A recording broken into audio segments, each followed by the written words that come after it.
Stand by to launch FanStream Sports. 3, 2, 1. Let's start. Hello, sports fans. Welcome to FanStream Sports. Nothing but pure sports. This is the JP Show. JP, it is so good to hear you back on the air. Stand by. Now, here's JP.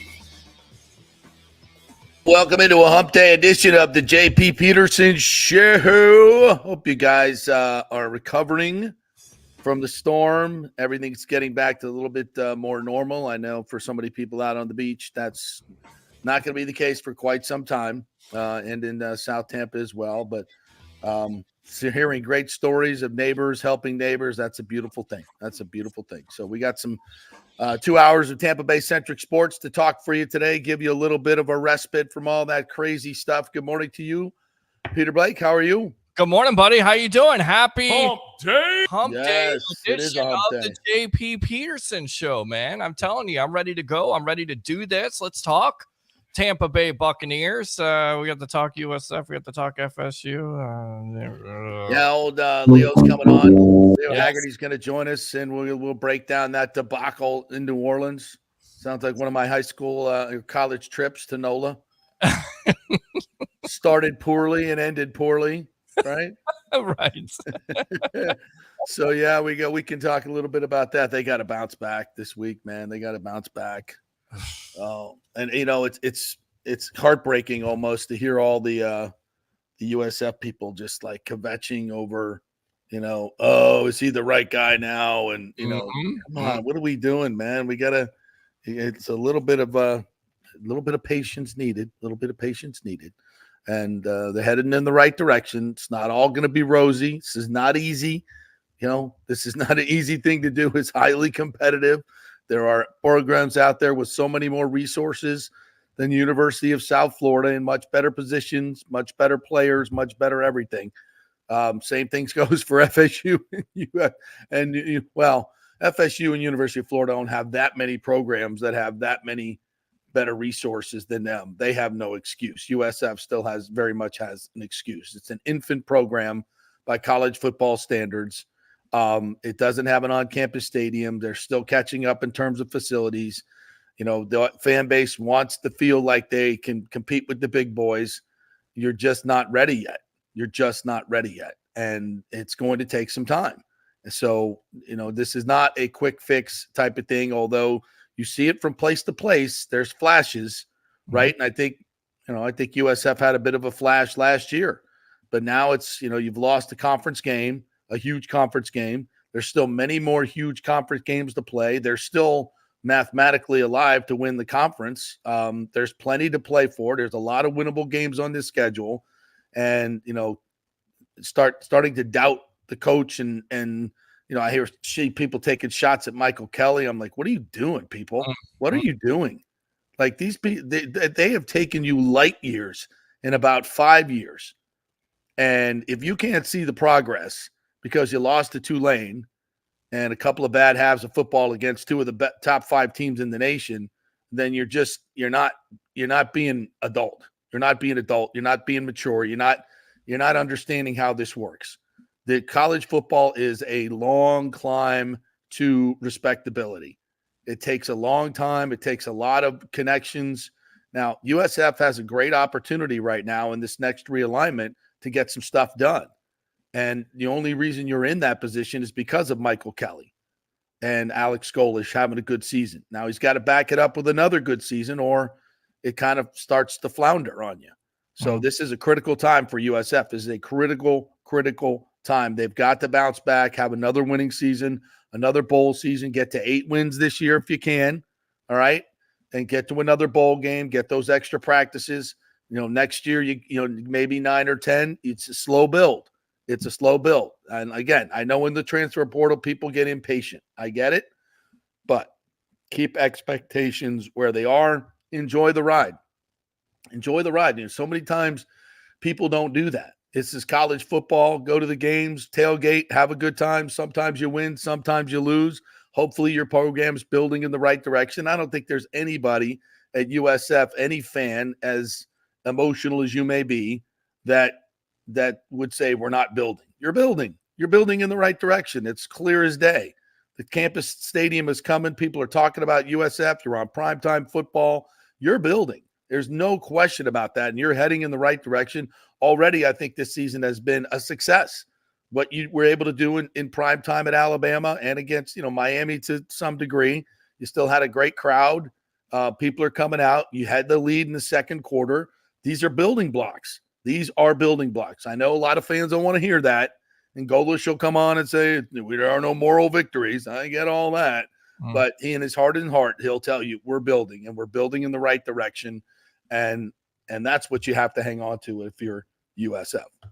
Now, go ahead.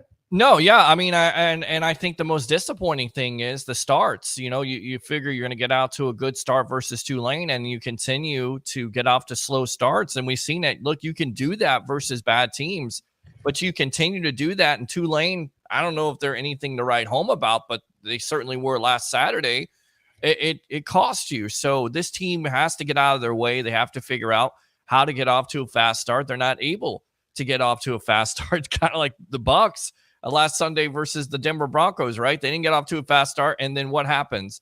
They get off to, getting the ball to Mike Evans, and that makes a difference. And that's exactly what USF has to find at this point, and they haven't been able to find it.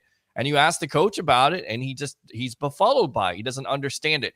He doesn't understand how the offense struggles and goes 3 and out. Well, maybe the tempo is a little bit too fast. Maybe you need to slow it down. He doesn't understand how the defense can't get off the field. I don't get that either. Is it not being ready? I mean, that's on the coaching. That's on coaching getting, players. And I think Alex Golish is the right guy. I still think he is the right guy. So it's disappointing right now for a lot of Bulls fans. The same things that you were hearing from last year to this year, especially the slow starts, continue to creep up on this team. Have you heard anything about the injury to Byron Brown, how significant that is? I have not, but we're going to have Leo Haggerty on, so maybe he'll give us the latest. Yeah, I know he doesn't, but I've not heard anything. But you had to know that was eventually going to happen, especially with the fact of, giving him he's being your whole offense, and you're basically exposing him to those type of big hits. And that's the reason why coaching has always wanted this kid to throw from the pocket, so you don't have to take those hits. And that's what happens. Look, gift of the curse, right? You live by the sword, die by the sword at the end of the day. He's so talented. He's so mobile. But again, you leave yourself open to those big hits. And there you go. We saw it against Miami. Teams are going to come after it. And then on top of it, I think that this could also be talked about, JP, as good of a season they had to a certain degree, a building block. A lot of teams out there have their number because they have the tendencies from last year. So they're picking up on it, offensive and defensive coordinators. So as much as we would like to say that it was going to translate over to this year, that everything was going to be easier or better, it's just not like that. It's not like that in any football. Yeah, no, absolutely right. And, they've got the week off to lick their wounds a little bit. Hopefully Byron can get healthy. Then they got Memphis here on a Friday night, huge game. Obviously, a team that went up to beat Florida State, leader, one of the group of 5 teams that people had talked about for getting into the playoff, winning their conference. So that's going to be a huge game on Friday night. Win that one, you're right back in it. Then you got UAB and Trent Dilfer coming the following Saturday, another home game. So you could stack a couple of home games here. Then you go down to FAU, very winnable game. Then you got Navy here. Suddenly that's an important game. Navy can run the football. How about that? Navy's good on the ground too. Wow. So that's November 9th, another very winnable game. Then you got to go to Charlotte. You can definitely win that game. There's a lot ahead. Tulsa is here, and then you're at Rice. These are all winnable games. And if they win out, they'll have a good chance of being in the AAC championship game.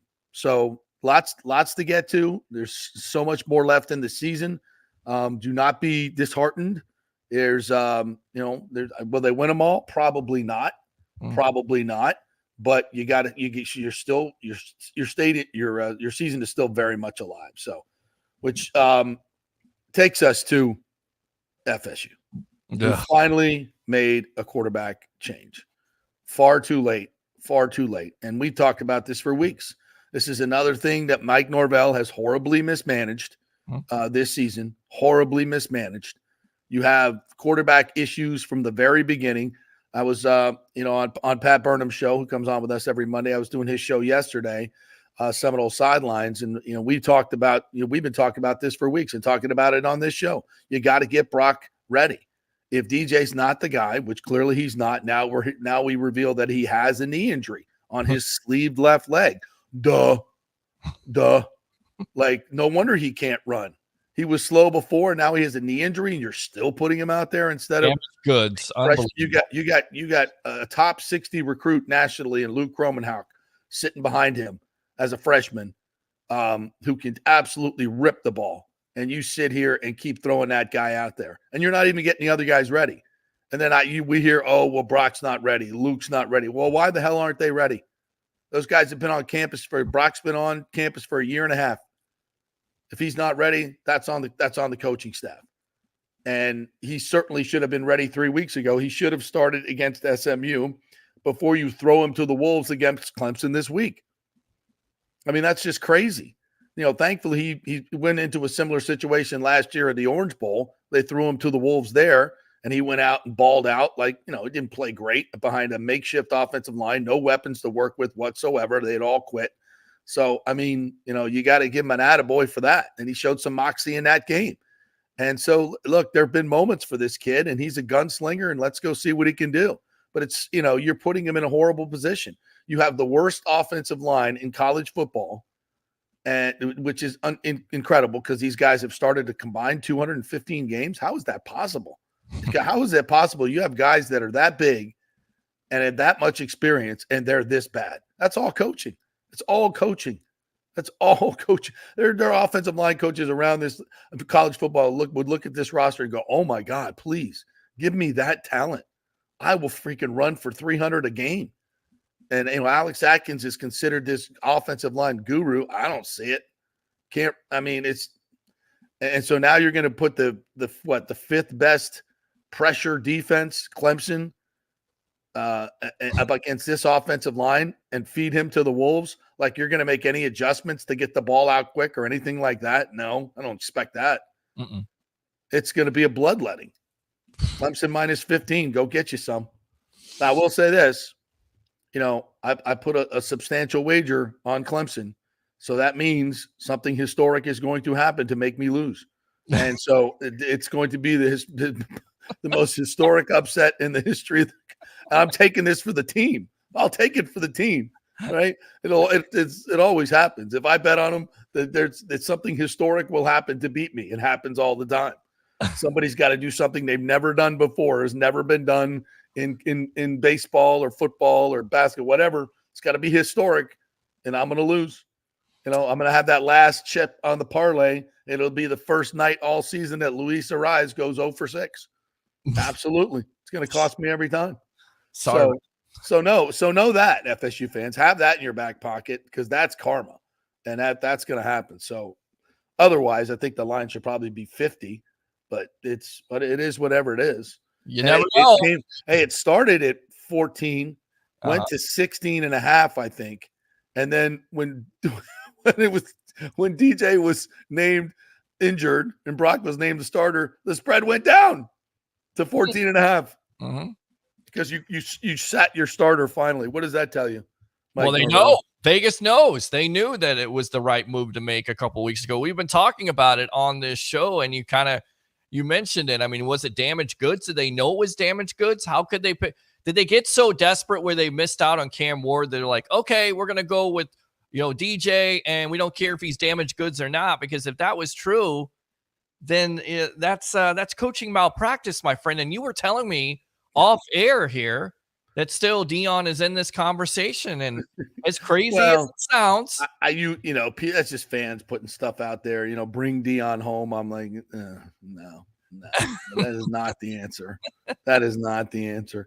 It's like that's a big win for them at UCF. I didn't think nobody saw that coming. Nobody saw that coming. And I don't necessarily think UCF's a great football team, but Colorado did things they have not done. They stopped the run. They ran the football. Those are things they have not done. I'm like, wow, okay. Now let's see if they can carry that into other games. But that was impressive. That was impressive. And UCF was less than impressive. And now UCF has to go to Florida. Now Florida's finally saying, oh, okay. If Colorado can run on them, we can run on them, you know? Yeah, I mean, Florida's got to have some new life. Billy Napier said this is the best off week we've ever had.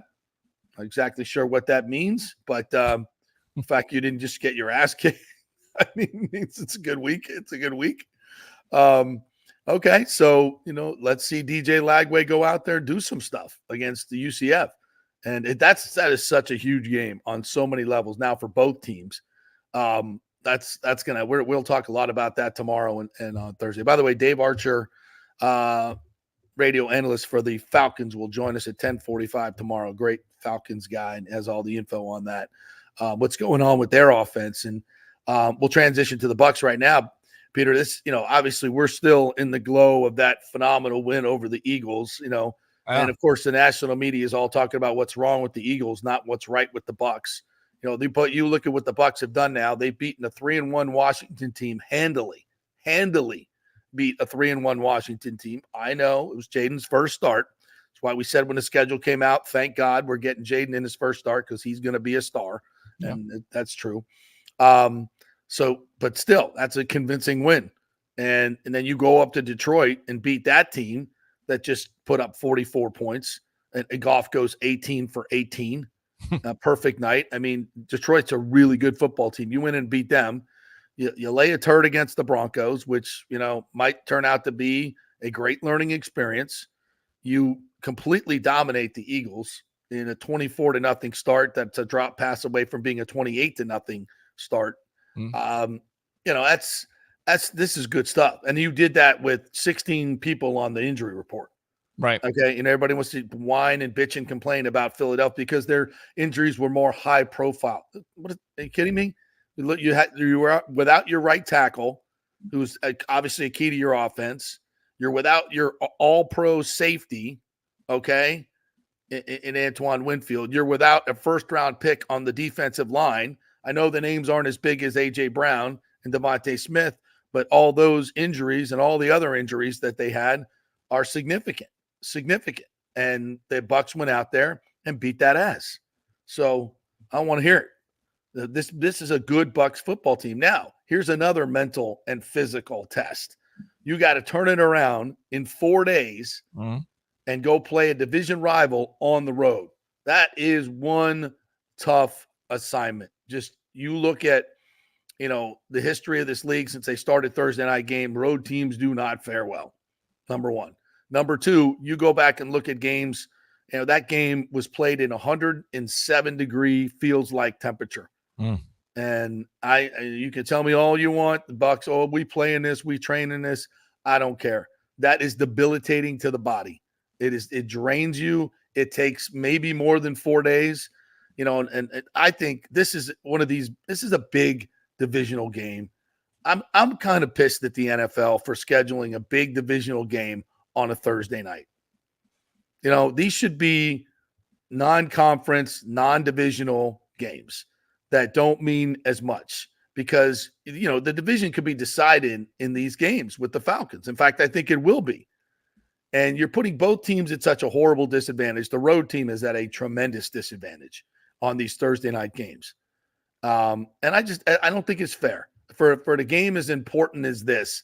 And of course, you know, the NFL doesn't give a rip. You know, to them, the Falcons Bucs is a throwaway game. You know, and to them, to the national people, to the NFL schedulers, you know, that'll be a nice little divisional game. But it's too important of a game to be played on a Thursday night. So I would say that. But that's on the schedule. So now you've got to mentally dial in, get your body ready to go play a team that is going to be high intensity. They know how important this game is. They've struggled so far this year. Their offense didn't score a touchdown last week. Kyle Pitts on my fantasy team is nowhere to be found. Surprising, by the way, which again, I didn't buy the whole thing of, well, Kyle Pitts now has a quarterback, so now it's going to be turned around. No, it's not. Quarterback that loves tight ends. Right. Loves tight ends. Right. Cousins. and evidently he doesn't love Kyle Pitts. No, evidently whole there's a lot of offense. right. Evidently, every quarterback that's ever started for the Falcons doesn't love Pitts at this point. In fact, he's looking like a bust. Yeah, sorry, Florida fans, he's looking like a bust. Pretty So, much. Yeah, hard to believe with that size and speed and ability. Man, that's hard to believe. But good. Let him keep struggling. I'm gonna. You know who my second string tight end is, by the way? Who is him? Cade Otton. Oh, yeah. First couple of weeks he was god awful, Yeah. but now he's starting to get the targets. So yeah, I will definitely be starting Cade Otton this week instead of Kyle Pitts in my fantasy. No question about it. Yeah, well, remember he had a winning touchdown versus the Falcons there in Atlanta, the last game, that must-win game. So maybe he shows up, but too many drops against the Philadelphia Eagles. He is getting the targets. When you get those targets, you got to catch the ball. But you're exactly right, and it's disappointing that 4 out of the 5 games the Falcons have. I know they're the national media darlings. They're at home, so how did they get that? Like, when did they become the Kansas City Chiefs? And you look at this team, and they've been so hyped. I hope the Bucs come into this game with the same effort. I get it. They're on a short week.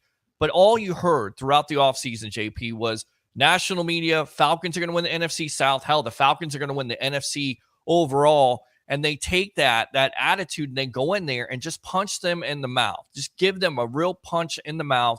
Take the crowd out of it. There's going to be some Bucs fans traveling there. But if you take that crowd out of it, you get off to a fast start, then you feel good. And even Todd Bowles talked about it in his press conference. When you get up, you could do some creative things with your defense. And they were able to do that versus Philly. And you have to say, if they can get healthy, it's a big if, they can get healthy, maybe Kalijah Cansey, Antoine Winfield back. Just saying Luke Gedeke, but especially Cansey playing beside Vita Vea, which, please, huge. At some point. huge impact against the Eagles. How much of an impact did he make? But you get Cansey back and you get Cousins, who doesn't have the mobility and is still not 100%.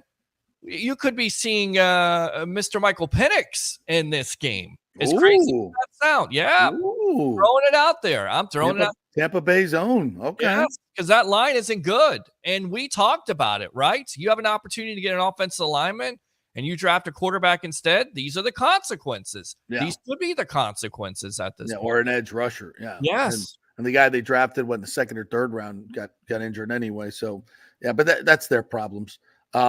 They don't have Bijan Robinson has a hamstring injury. He has been limited in practice this week. And our good friend Ray McLeod also limited, but they only have 4 people on the injury list. The Bucs still have 12 people.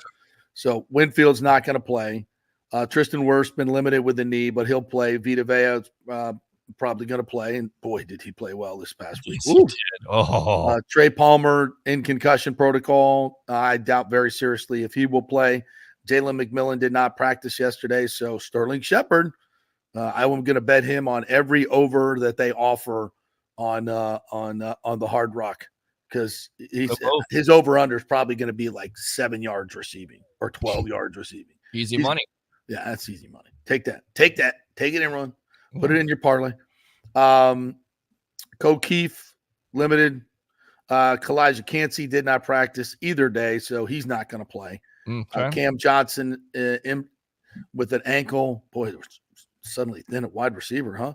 Yeah. Logan Hall, he's on the injury report now with a foot. He was limited. He'll probably play. Gedeke in concussion. We still don't know about him. He was out there limited, but we don't know. William Golston, limited. Greg Gaines, limited. Holy crap. Mike Evans, limited.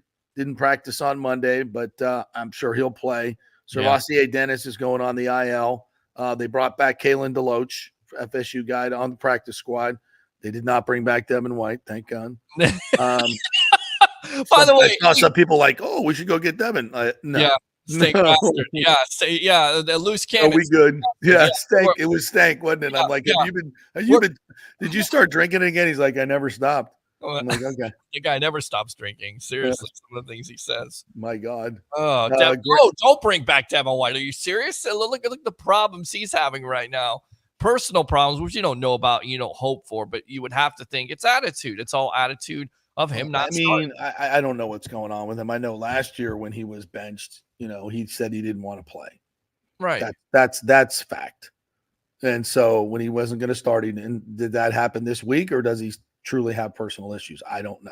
Yeah. But going back to Yancey, Winfield Jr., and Gedeke, we talked about this in the post game, and you guys didn't tune in. You guys should have, live from Raymond James Stadium. Come on, what are you doing? Well, yeah, right. What are you doing? Are you watching the Fox post game show? What? Right. With Tom Brady asking awkward questions to Baker Mayfield. Boy, that was Baker holds his LFG trophy. That was really awkward. But you look at it, you have that opportunity, that window of 10 days to kind of a bye week to rest these players. So you would hope when you come out of this bye week, once you get past Atlanta, that everybody could get healthy. It only makes sense. I mean, I get it. It's a primetime matchup. It's Thursday night, but it's on a short week. Does it make any sense?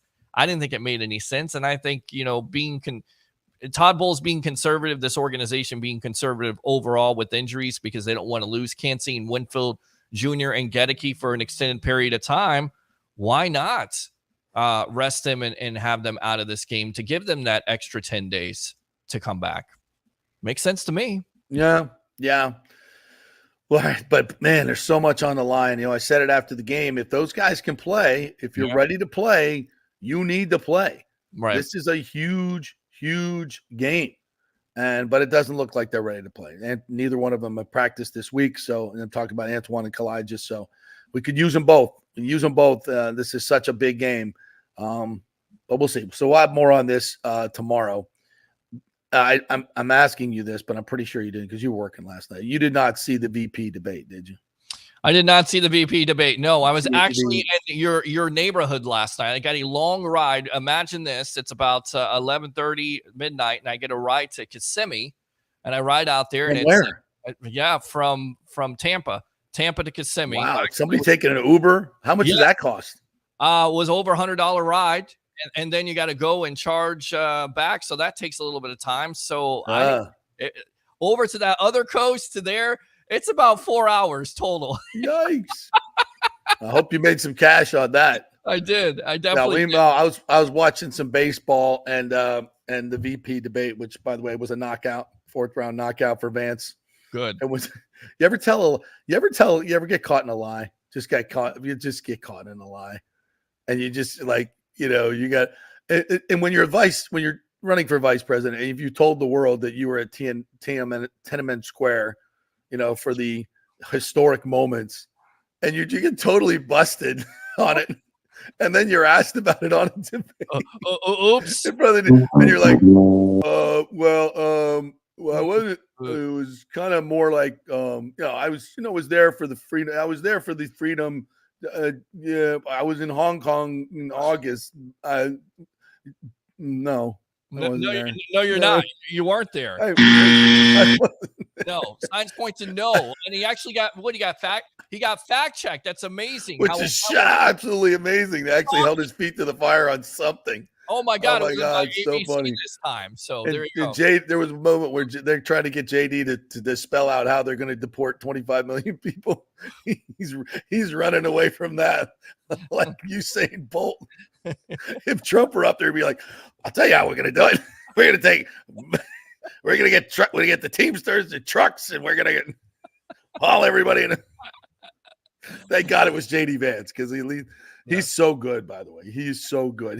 And last night, and I'm going to say this, thank you to both men for being professional, for being gracious and having a debate about issues and not being sophomoric and calling each other names and stupid shit like that. That's the way it's supposed to be done, people. Mm-hmm. Okay? That's the way it's supposed to be done. That's the way we used to do this stuff. Respectful, disagree on issues. You don't have to get down in the dirt and be nasty and mean and call people names. That's not the way to do it. Okay? Can we just move on with that, for God's sake? So thank you to both gentlemen for resetting where the politics should be in civil adult conversation. Did they actually? That goes for both of the candidates, not just the orange head dude. Right? Did they? He's the worst. I get it, but the other ones, the media is just as bad on the other side, and you're just as bad. So anyway, all right, let's take a quick break. Leo Haggerty's in the bullpen, warming up. He's in the bullpen. We got to find out what's going on with Byron Brown and what the hell happened to USF. in New Orleans? Did they get drunk? Did they get drunk on Bourbon Street the night before? That could have happened. We'll find out. From Leo Haggerty. We're brought to you by the Jeeves Law Group, JEEVES lawgroup.com. If you have any issues with your insurance company during this storm, trying to get stuff right with your auto insurance or home insurance or whatever, give the folks at Jeeves Law Group a call.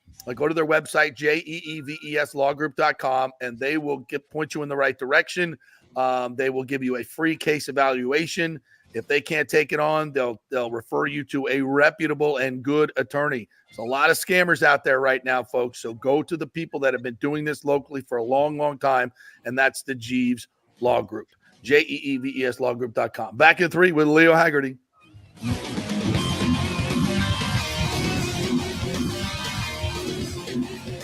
September is here, and it's time to celebrate with the stunning birthstone of the month. It's Sapphire at the Gold and Diamond Source. Known for their natural beauty and glamorous allure, Sapphire's truth, sincerity, and faithfulness make it the perfect stone for September. During the 40th anniversary, you can find a special selection of this precious gemstone, from stunning rings and necklaces to elegant earrings and bracelets. Steve Weintraub handpicks every piece for its brilliance and its quality. The expert staff will help you find the perfect gift, whether it's for a loved one, a special occasion, or just to treat yourself. Visit the Gold and Diamond Source today, where you'll always find the perfect gift. It's more than jewelry, it's love. At the Gold and Diamond Source, 3800 Olmerton Road, always online at thegoldendiamondsource.com.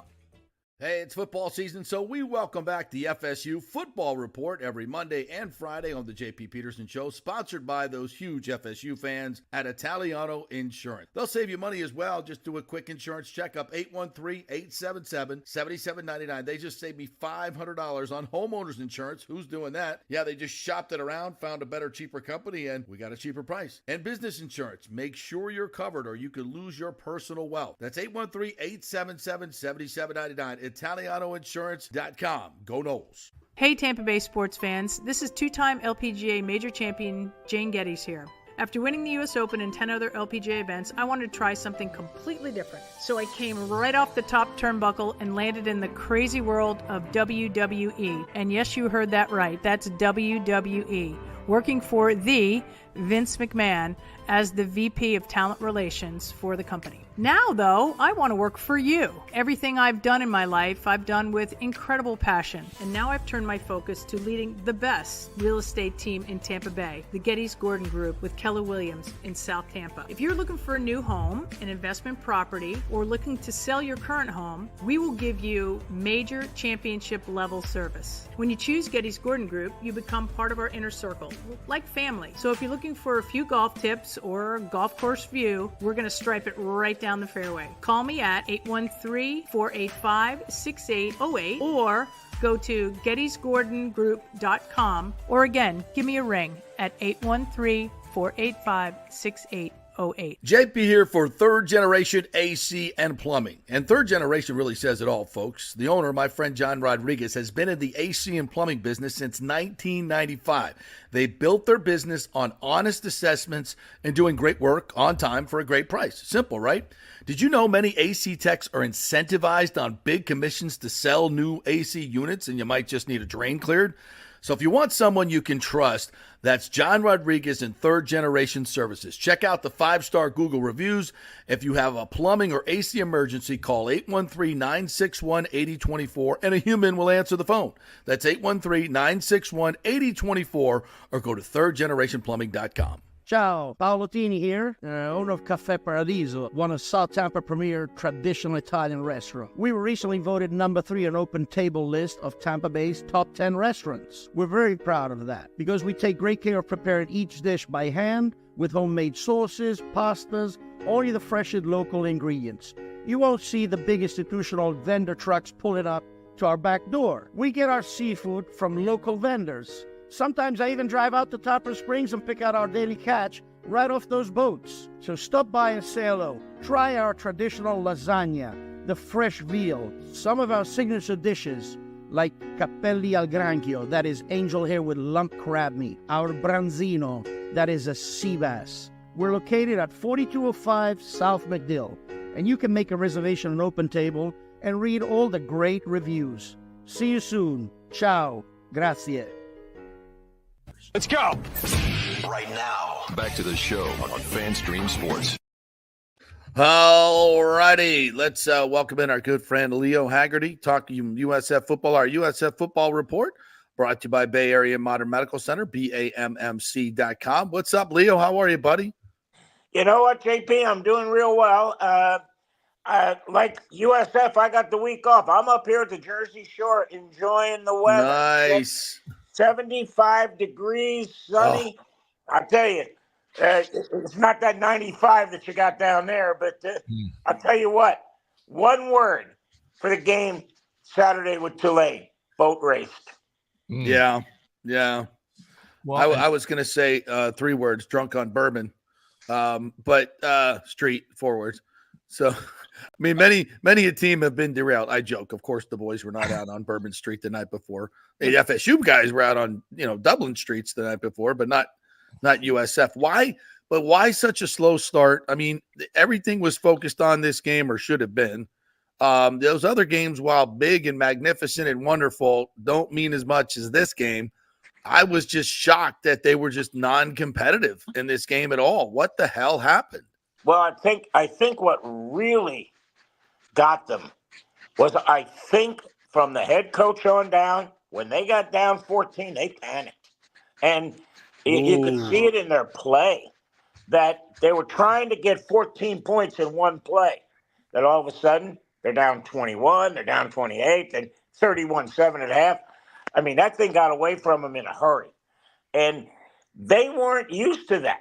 I mean, they were in the game for a half with Miami and Alabama, and I think they may have started reading their press clipping a little bit. Maybe I think so.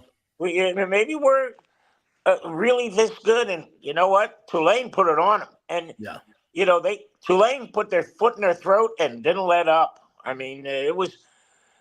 If you were a USF fan, you kind of wondered, okay, I hope this is an outlier, because if it isn't, you better get stuff fixed in a hurry, because Memphis is coming to town in a week and a half.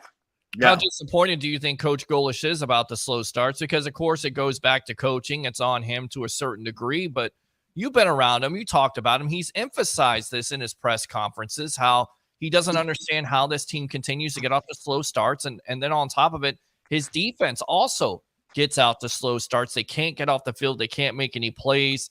I go back to it, the tempo. Everybody talks about the tempo, but, before you know it, you're watching the game and it's 3rd and 10. You're 3 and out at that point, and it doesn't help your offense. It certainly doesn't help your defense. So kind of talk about that a little bit, Leo. What's really hurting them, Peter, and you bring up a great point, is first down.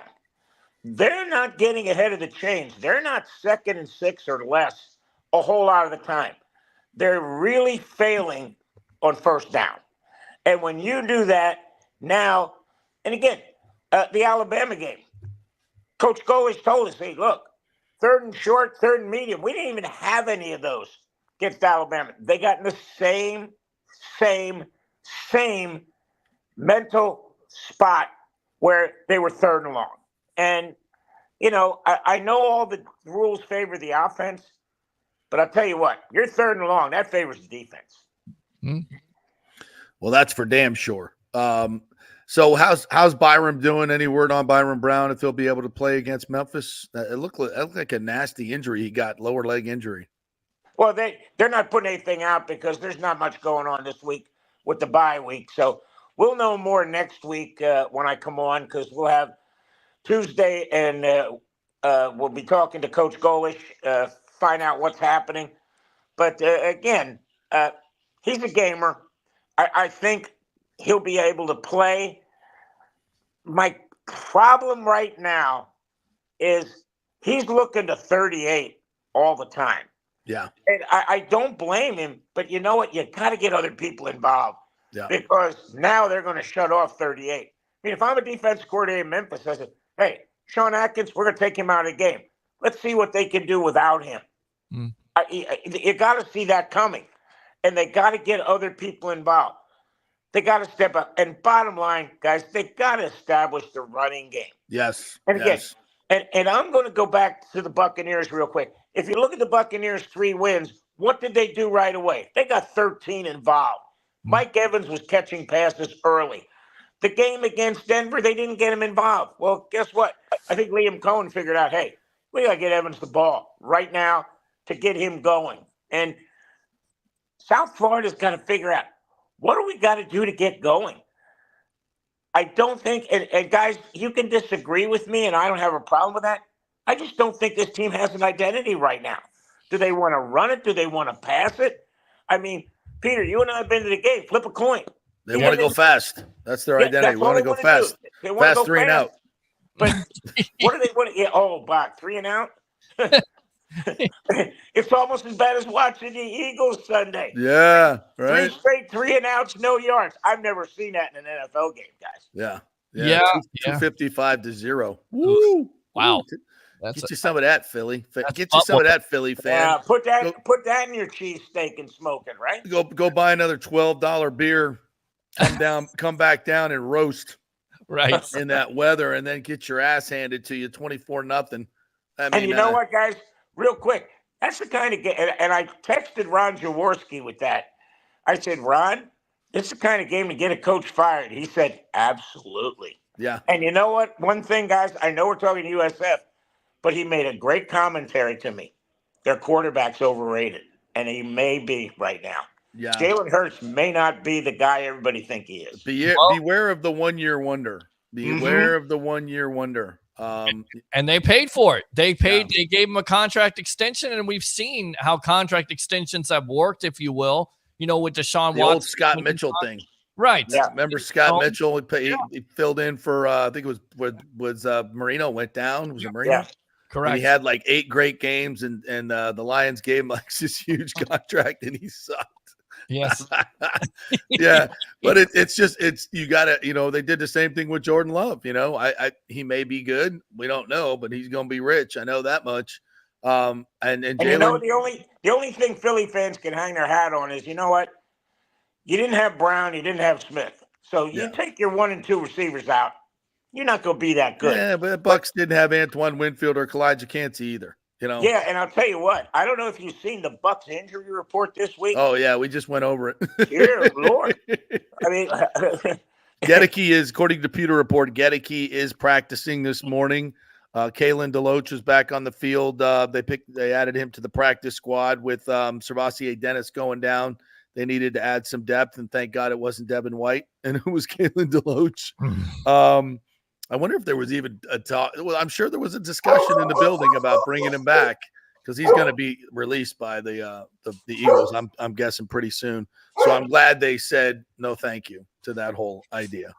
But it looks like Gedeke, he's working out with the first team. Hasn't been cleared for concussion protocol yet, but hopefully he can get back on the field for the Bucs. But back to USF. Yeah. And their offensive line, which I thought was much improved, has been overrun lately. Are they? And I'm wondering, did they get a little just beat up from Alabama and Miami? And that to me was my biggest fear. Is like, I know you're going to go play those games, but don't get beat up. And I mean, sometimes guys are playing, but they're just beat up because they've been going against 350-pound behemoths for a couple of weeks. Is that a little bit of this story? Coach, I think Coach is just seeing this the same way as you and I are. They're getting beat up on both sides of the ball. Yeah. And again, we didn't want this to be a Pirate victory where you ended up playing well against Miami, playing well against Alabama for a half, but then getting beat up so bad you couldn't, get up against Tulane and Memphis. And I think that had a lot to do with it last week. These guys may have just been so beat up that, guess what? They weren't ready to play physically. Yeah. Mentally, they were ready to go. But I'll tell you what, if you looked at what happened in Miami, when they missed the field goal, when they couldn't get a score right out of second half, and Miami scored, you saw the air go out of the balloon. Yeah. The air went out of that dirigible got shot down early in the first half. And it went down. I'll tell you what, I thought I was at Lakehurst. I was going to go up to Lakehurst in New Jersey. Oh, my God. See if I could find the remnants of the Hindenburg, because I think Leo's dropping dirigible and oh my God. Oh, that's Lyndhurst. Great. Yes. What are you? Oh my God. Look at this. 90% of the people watching this thing are like, what the hell is he talking about? Go look it up, kids. It's the Hindenburg, the greatest video of all time. It's great.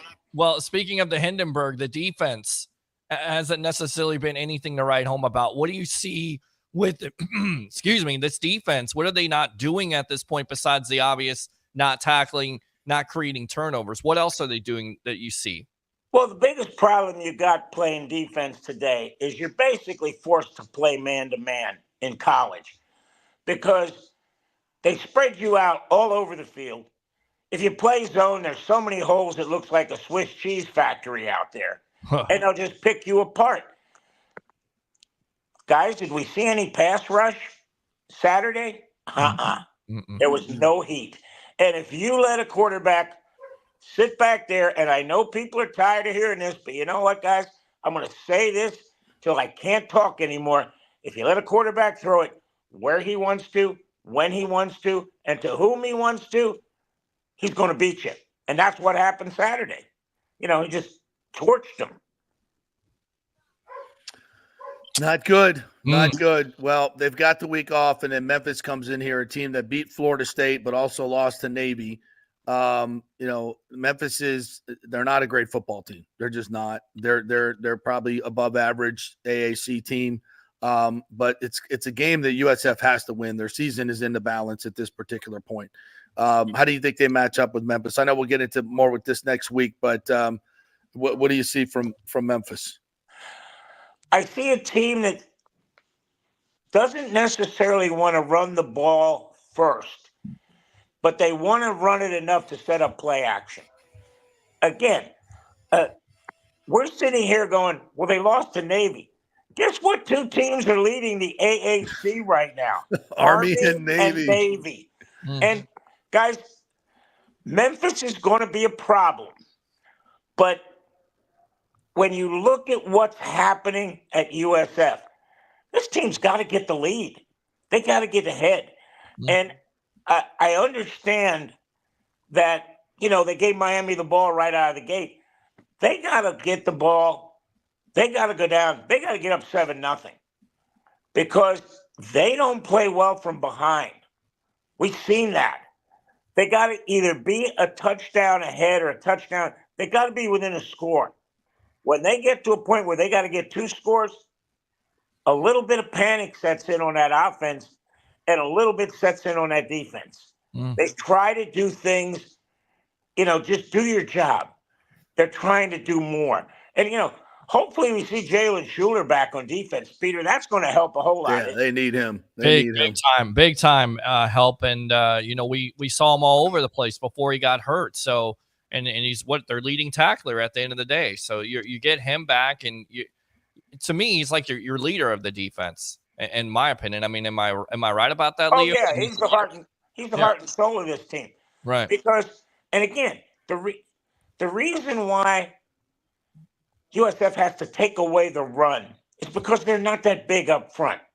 Sure. If teams can just sit there and pound it down their throat, luckily offensive coordinators aren't really adept at doing that. Yeah. They don't say, you know what, you run a guy off tackle. Well, I'm not an offensive genius. Yeah, well, an offensive genius is a guy that takes what gets them.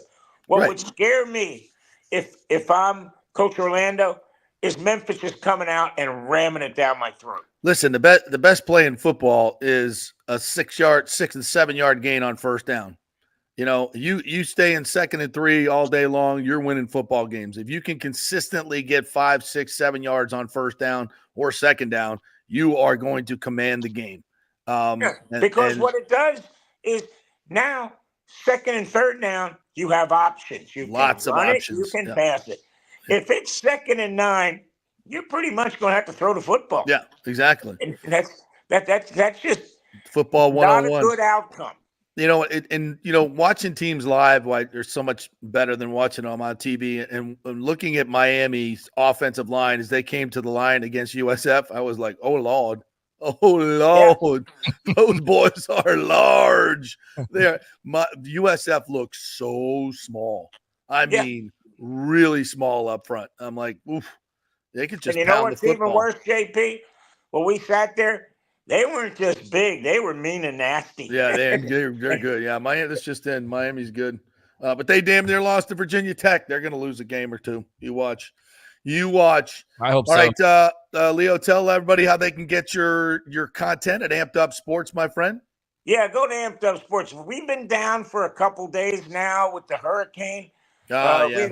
We had a couple people in our Amped Up Sports family that lost some stuff at their house and everything. A Sorry lot to of hear guys that, bud. lost power. Yeah. So we're getting back up with some videos today. We're going to catch up, but it's going to be a little bit of catch up till Friday. But then we're back up and running on a regular basis. But catch us on YouTube, Instagram, and catch us on our website, Amped Up Sports, because I'll tell you what, we got hockey coming up. Things are getting amped up. Yep. Yeah, they are. Yep. We got everything happening in Tampa Bay. And I'll tell you what, I don't want to play the New York Mets right now. They're on fire, guys. I watched a little baseball yesterday. The Braves got blanked. I think I'm going to adopt the Phillies, even though as much as I hate Philadelphia and their fans, you can't do that. I think so. I like Schwarbs, you know, Harper. I like the way they play, man. And plus, Smoltz, they're epitome of the team. Yeah, Smoltz picked them on the show. Said he thinks they're going to win the World Series. So why not? Why not lay a few shekels on the Phillies? Yeah, in honor of the great Pete Rose. Yeah, and how would you have liked to have been the Braves? They had to play a doubleheader, win the second, get on a plane, fly to San Diego. Awful. That was Major League Baseball. And the Mets too. You know, the Mets were put at a huge disadvantage as well because of the hurricane. Yeah. Yeah. My final thought, guys, going out is guess what? Pete Rose is making the Hall of Fame this year. Watch. They were waiting for him to die. That's a sad. What statement. A bunch of cowards. That's a sad statement on baseball writers. Hey, if they put him in posthumously, that's such weak sauce. My God. That's baseball. The ultimate revenge. Listen, we had this great discussion. I think we had a great discussion yesterday with TJ and everybody who came on the program yesterday about Pete Rose. Because many of us were, you know, we lived the Pete Rose experience. You know, we grew up watching him and idolizing him and wanting to be like him until we met him. Yeah. It was like there's Pete Rose, the player, Pete Rose, the myth, Pete Rose, you know, that guy. He was just, he epitomized Charlie Hustle. When he ran to first base, when he earned a walk, he, you know, dove head first. Every day was intensity personified. He was everything you loved in a baseball player, you know, and that you can never take that away from him. Best hitter, singles hitter in the game, contact guy. Love the way he played the game. But it's hard to, you know, the reason he's not in the Hall of Fame is because of Pete Rose, the man. Pete Rose, the man, was not a pretty thing. It's not a pretty thing. And all the attributes that he had on the field that were so admired, it was just the opposite off the field. And when given the chance to apologize and do all the things that he should have done, he never really showed true remorse and kept trying to, you know, and it's just he was his own worst enemy when it came to that stuff. So as much, you know, as people support him for the Hall of Fame, you know, I understand why he's not, and he's in the Hall of Fame. He is well represented all over the Hall of Fame. There's a huge exhibit about him having the most hits. He just doesn't have a plaque. And and you know what? It was sad that Dikembe Mutombo passed the same day. I know. What a great guy. Loved Dikembe Mutombo. Man, he played with such joy, that smile, and played so. I loved him.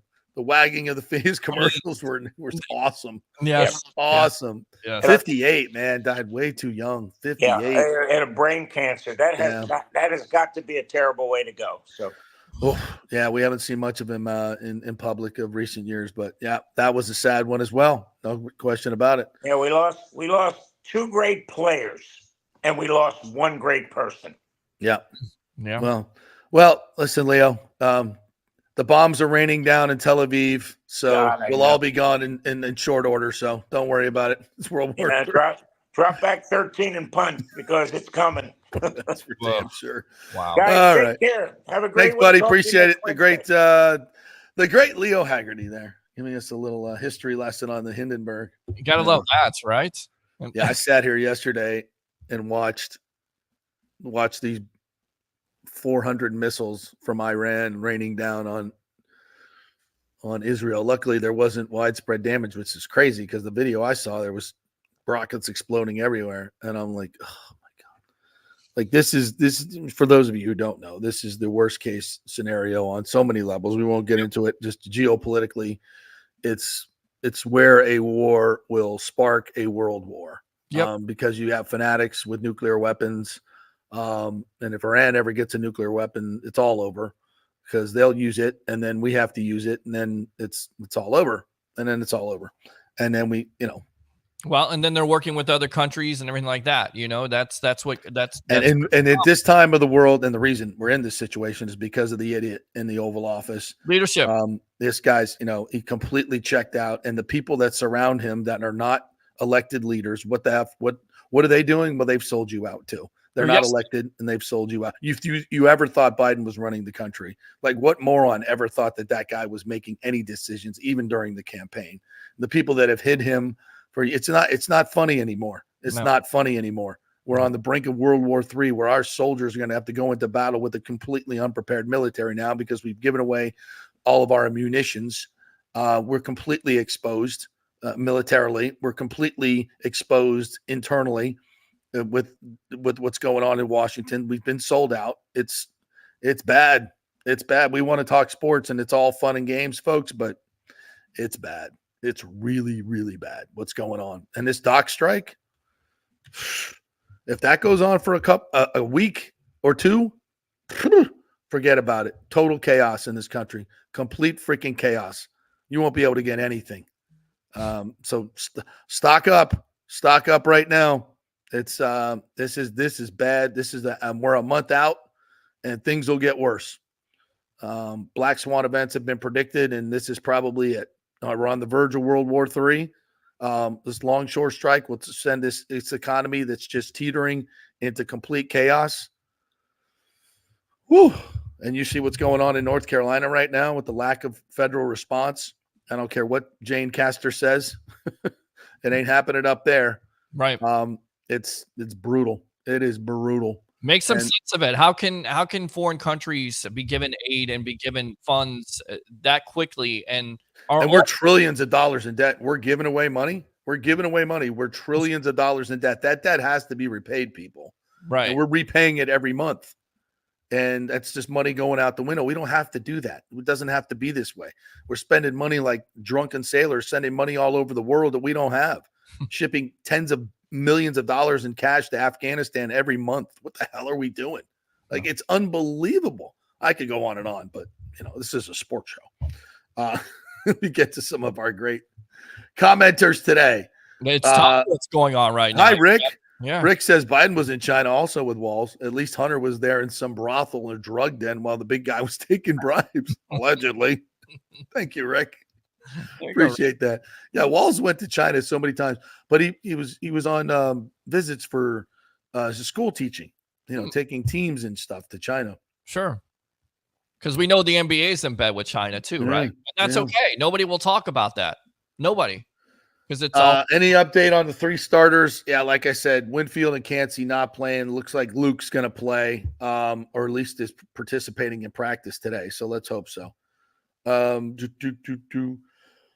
James says, good morning, James. Saw you on Pat's show and concerned about the future of the program. Yes, I am. If Mike doesn't change to favor young quarterback, why would any quarterback want to come? Alford should demand changes, and if no changes, buy out the least of issues. They can't buy him out. It's too expensive, $62 million right now. But you can go to him and say, listen, you got to make changes now. Because I tell you, there's nobody supporting Mike Norvell right now and the decisions that he's made. He is exposed in a big way. They're not going to get rid of him, and he knows that. Maybe that's part of the problem. But here's a problem. Looks like the Jets and Saints are front runners for Devontae Adams. Oh, please go to the Jets.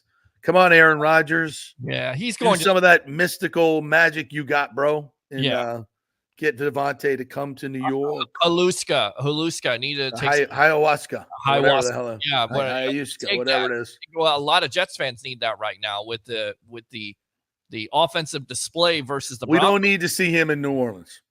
We don't need any of that voodoo. Nah, No.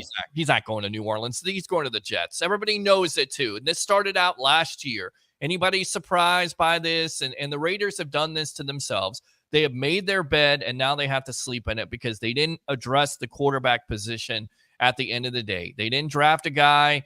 They went with what they had last year. They go with a veteran. And, of course, Adams is upset. But you could see this from a mile away last year when there was talk from Rodgers and Adams, and he was discontent that eventually the band would get back together. And what Rodgers wants, Rodgers is going to get. That's why that organization right now is in flux. It's ran by Aaron Rodgers. The Jets are going to get Devontae Adams. Is it going to improve their offense? We'll see. But this yes. That's a Yeah. hefty yes. Right. But it's still dysfunctional. Him and Salah don't get along. You can see that. It's a weird dynamic, but they'll put some points on the board. That Jets defense, though, is nothing. Used to be great. Not anymore. No. And they, Reddick is still holding out, right? Yes, he is. He could be in that deal. I mean, or maybe the Bucs. I know we've talked about it, but is there a chance where the Bucs look at these injuries and they say, you know what, we have the salary cap. Maybe we can pounce on this deal the longer we wait. On who? On Reddick. On Reddick? Yeah. What did JTS do? I know everybody's saying. Oh my God! Stop. Well, I mean, well, I'm just throwing it out there because somebody was correcting me saying, "Well, you didn't watch the film. JTS was great. Where was he great? I didn't hear his name." Yeah, I did see him. I didn't see him shed a block and make his one tackle. He did do that. Yeah. He also made a stupid play. He did the Mike Evans impression against Lattimore there with bumping a player. Yeah, that was dumb. Stupid. And he also, by the way, cut loose Saquon Barkley on the first play and just stopped running with him down the sideline for some ungodly reason. And Jalen Hurts is so freaking awful. Even on a rollout, he couldn't put the ball in play with Barkley 10 yards behind JTS. Mm-hmm. See, those are plays that don't get made, that nobody ever talks about. And But that's, it's a gross. I mean, what were you doing, JTS? Just you're covering Barkley one-on-one on a wheel route. Lord knows why you're doing that. Right. But I guess he is athletic enough to cover people. So, yeah. But he just stopped running. And Barkley's 10 yards behind him. If Jalen Hurts could just throw the ball in bounds, Barkley catches the ball and runs for 80 yards on the first play. Yeah. That totally changes the game. But JTS played great. No, that counts as a minus. You effed up. And you could have cost your team a huge touchdown and maybe all the momentum of the game, and the game's completely different. So, no, I watched the tape. He wasn't good. He's just a guy. He's just a guy. He's just a guy, as Joe eating up snaps. Yeah. There's guys on. I guarantee you, there's guys behind him that can play better. Braswell showed that. He showed a little bit of that, and that's what you plan on. That's the reason why you draft him in the second round in the first place. But I'm just saying, if you get to that point, JP, where you feel like that could be the missing piece to that line, and we've already seen how good this line is with Vea. Just imagine, again, knock on wood, with Cansey, you could free up somebody, and you feel like that's the final piece. When they get Cansey back, with him and Vea, they don't lose. Those guys play together. No. Adams tried the car connection, says Nathan Elliott, in Vegas and was mediocre. Adams wants the big lights in New York and Rodgers. Of course he does. Exactly. Why? Yeah, I think. Yeah, if you're a Saints fan and you're like, "Ooh, we're getting Devontae Adams,"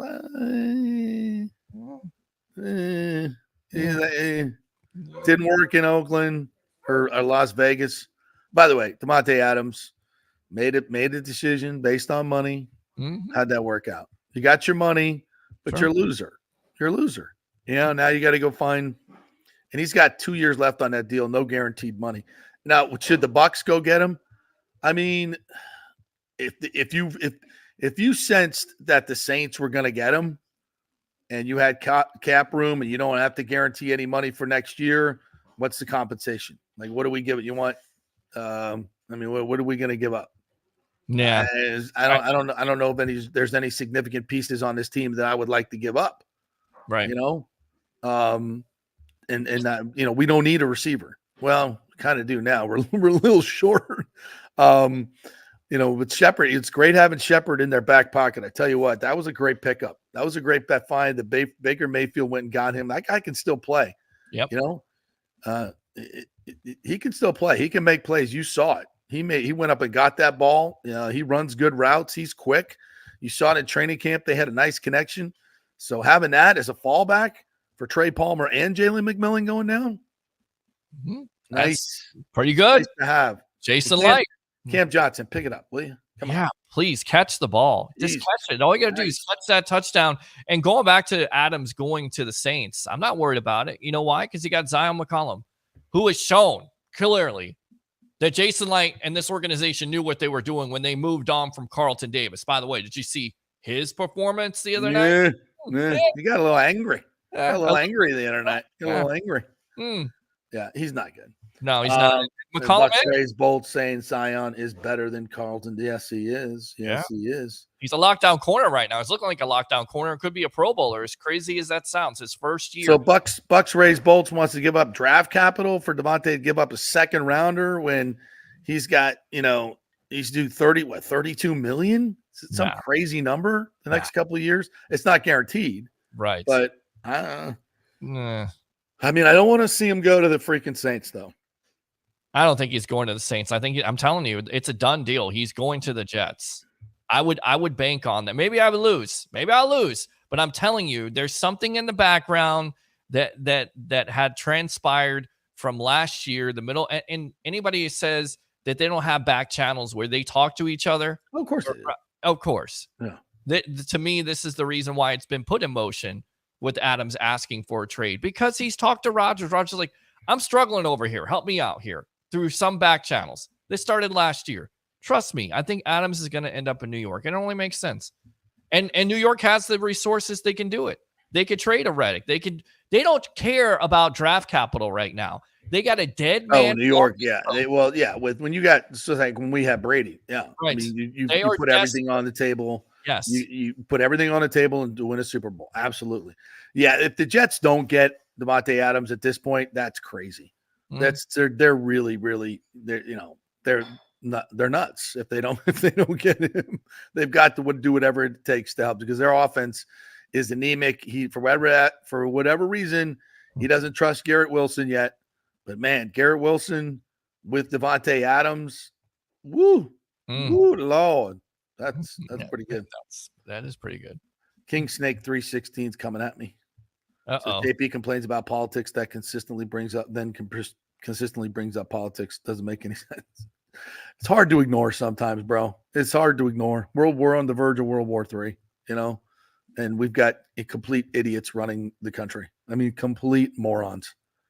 I mean, I'm sorry.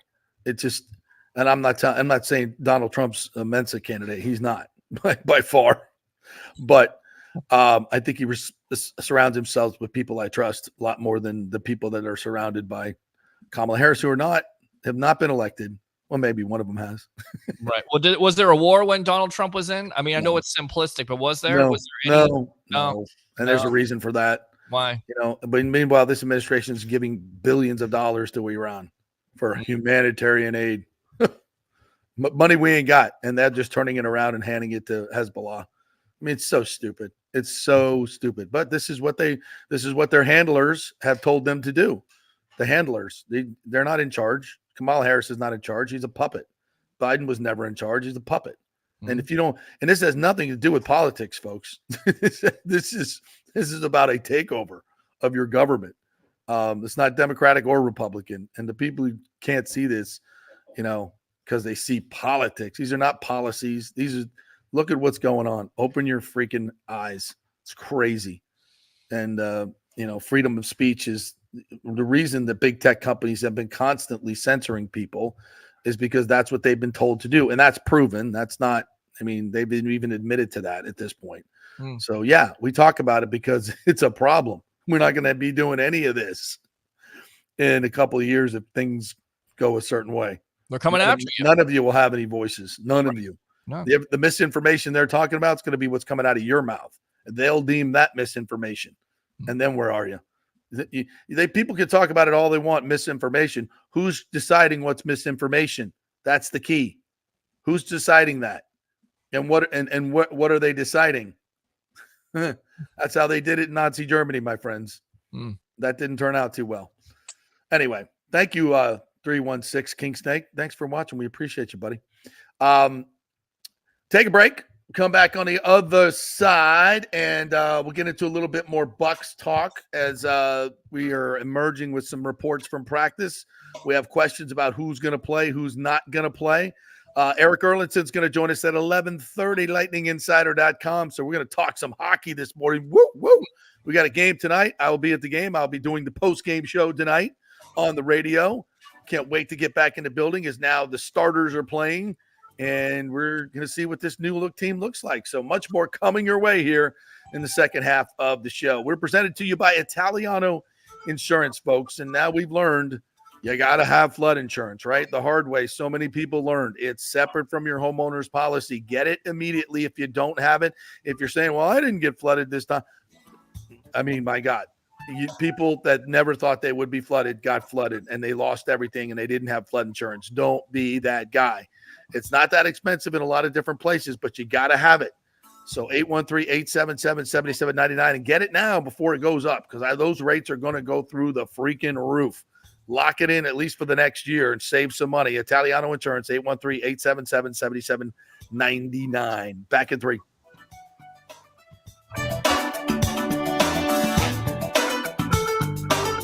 It's football season, and we welcome back the Gator Report every Monday and Friday, sponsored by the Jeeves Law Group, Jeeves lawgroup.com. Just go to the website.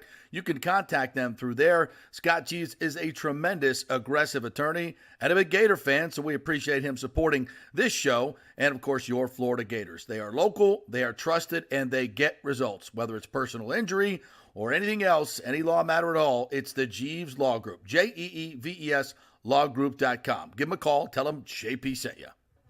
All right, this is for all you guys who don't want to go to the gym and do 5,000 crunches. At Bay Area Modern Medical Center, you can get on the new True Body machine where you can reduce fat and tone up your muscle. It's like doing 54,000 crunches in just 15 minutes. Define your body as you see fit. True Body offers personalized muscle stimulation that delivers the equivalent of those 54,000 crunches in just 15 minutes. Just get in touch with them at Bay Area Modern Medical Center, BAMMC.com. Chris Lugo and the team over there will set you up on True Body and get amazing results. Non-invasive with comfortable and little to no pain and zero downtime. You can isolate and target those areas that you want to improve and treat multiple areas simultaneously. It's an amazing machine, so check it out at Bay Area Modern Medical Center, BAMMC.com.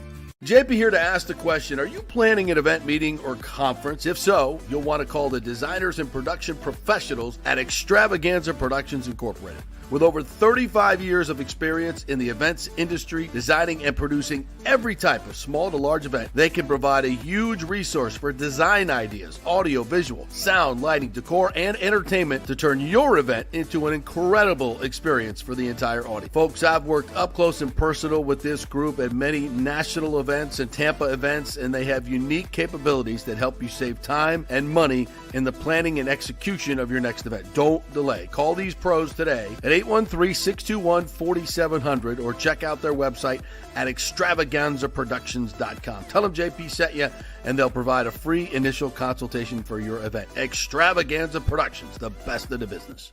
Golfers, listen up. The hottest new driving range craze has come to Rogers Park in Tampa. The Top Tracer range is now open 10 to 9 p.m. And just like you see on TV, every shot is tracked for yardage and accuracy, giving you immediate feedback. And best of all, you can virtually play the top courses like Pebble Beach or St. Andrews with your buddies.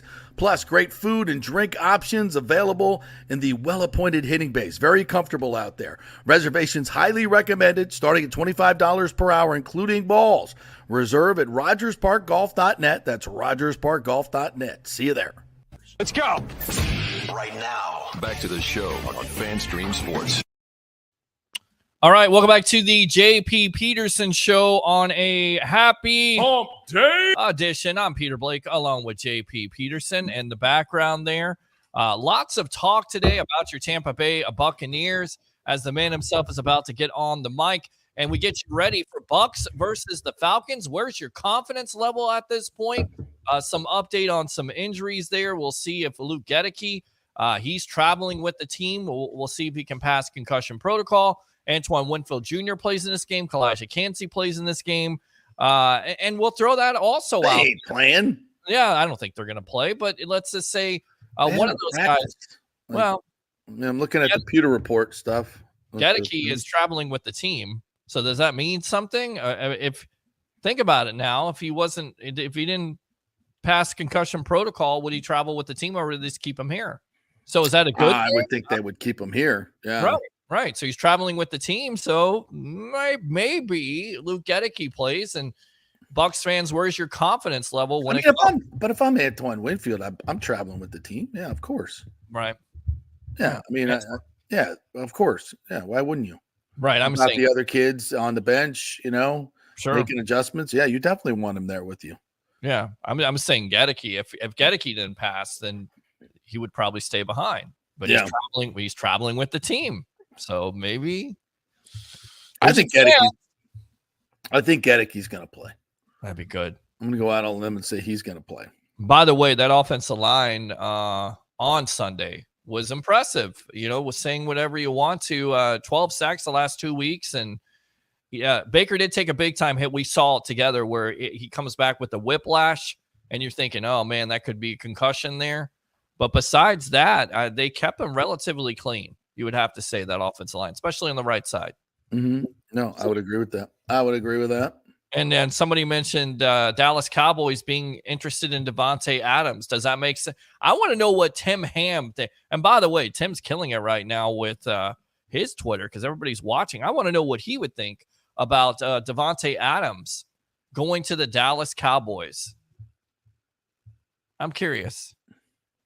That would totally transform their offense. Their problem is he can't tackle or rush the passer, can he? No, they can't stop the run or rush the passer. They've got nothing on defense. And then Parsons also hurt, and he's also controversial. God, that dude just never stops dogging his teammates, does he? No, he doesn't. Does his podcast and everything else. We'll see. He may want out of Dallas. They may not have enough money because they've given. I think one of the biggest problems that the Cowboys have is honestly their brand. And the players feel like their brand is bigger than the team itself. That's always about the Cowboys. It's always about the fame, the star. It's, as they say in Texas, it's all hat, no cattle. Isn't that what they say? Yeah, that's what they say. They also say some other thing. It's all hat, no cattle. That Dallas Cowboys, he's all hat, no cattle. That's what they is. They got that Jerry Jones. How about them Cowboys? Listen, look at that division. He talks a lot. They sell a lot of stuff. They sell tickets. Yeah. You look at that. Lots of money. They got them cheerleaders shaking that ass. The star on the butt.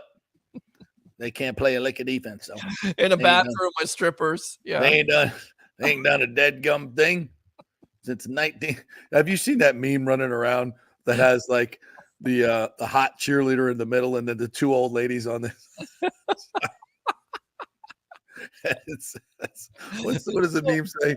It's like the current Cowboys cheerleader with the ones that were around the last time they won the Super Bowl. So good. Ouch. So good. Sorry, Timmy. Sorry. Love laughing at the Cowboys. We got them on the schedule. We get to go to Dennis. Yeah. There you go. I might have to go for that game. When is that? That's a couple days before Christmas. It is. Hang out with Timmy Ham and John Gerber there. Yeah. There you go. You got a place to stay. Go see the Star. Yeah, we'll do some shows from our DSP affiliate in Dallas. That's what we did last year, a couple of years ago when we opened up with them. That's a nice stadium, man. You just kind of walk around that thing. It's pretty impressive. But that's what it's all about. It's like the dancing girls are up on the thing at the top, and it's this big show. They're not serious about winning football games. They're just not. It's just like a Vegas show. And the players fall into that. They're deified as Cowboy players, and and then they start their podcasts, and everybody's got their thing. It's just like doing all the commercials, but they never win anything. Never win anything. Never. It's just Jerry just keeps counting that money. How about them Cowboys? I count that money. Yeah, maybe we'll win, but who cares? Skeletor, crypt keeper of an owner. Woo! Let's jump into some of our great commenters here. It's always good to have the His Excellency chiming in. Xi Jinping. Free speech is overrated, JP. Nobody in China even wants it, and they do well. Let's just say, and if they do well, let's just say they regret it. And he's not on right now. So did somebody catch wind of him being on this show? And Xi Jinping? Yeah. Well, His Excellency likes to jump in every once in a while when I start rapping about free speech. He gets a little nervous, but he's right. They don't have any problem with China with that, because you start, mouthing off about freedoms there, Yeah, that's what happens. Really? See, my dog will start to bark too if he heard it. There's a knock at the door with the dogs. Yeah, guys in red hats. Yeah, scary. Come with me. Yeah, come with me. Yeah. He has that flesh for you. Comes with me. What else we got? Nathan Elliott is on top of it. The non-hostile takeover of the U.S. has been a slow process for years. A lot of hidden and slow-moving money is making it happen. Yes, lots of big money. Everybody in Washington. It's all about the money. Operated. All about the money. That's why you wonder why people spend $80 million to get a Senate seat, because it's worth $80 million. That's why. Of course it is, or more. Do the math. See the money going to Ukraine. Lots of money. Follow the money. Do the math. Yeah. That's why people will spend billions to get it. Yeah. Collarflex said, couldn't have said it better, JP. Thank you very much. I love my country. I don't want to see it taken away. I miss the days of civil Democrat and Republican debates like we had last night. It's actually really, really enjoyable to watch actual policy being talked about. Like, wow. Okay. I mean, lots of lies going on, but at least they were.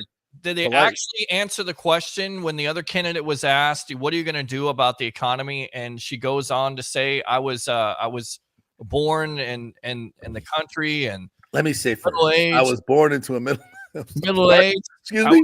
I think the question was right. I live in a van down by the river. What does that have to do with anything that was asked at the end of the day? What does that have to do with and nobody fact checks her. It's like, oh my God, what a great story this is.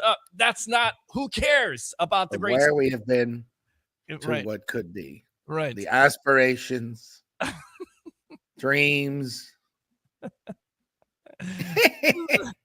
That's the question. Answer the question, damn it. Bucks Brace Bolt says Winfield could be a go. He hasn't practiced. Yeah, He's been running on the other fields. I don't see it. If you got 10 days, if you got a window, and I get it, I understand that the Falcons are going to be a challenge, but you've done pretty well in that back end at this point, right? With Etienne and Whitehead and everybody else picking it up. You have, again, that extra 10 days. Take advantage of it. You get the best safety back in the league. Get him some rest. It only makes sense at this point. Jeremy says Bowl just confirmed that Gedeke is out. All right. Well, there you go. Did not pass the concussion protocol. Damn, the tests are getting harder. We're not doing this anymore? How many fingers? 4, as Tom Brady would say, versus the Bears, which, by the way, he said on the broadcast he would have actually chose the Bears along with the Bucks, which I don't necessarily believe that. But remember the 4? Yeah. I didn't know the Bears. Seriously, the Bears. With that terrible offense where quarterbacks go to die. A quarterback graveyard in itself, where if you put a quarterback out there, does it not feel like Brady every once in a while has to throw out something to just he's so craving the spotlight? Yeah. Do you know? I mean, am I off base on that? Not at all. And I'm going to tell you right now, the comments that people should have been paying attention to were not the personal comments from Baker. I got this right here. I want you to listen to this. Hold on, before you do that. Yes.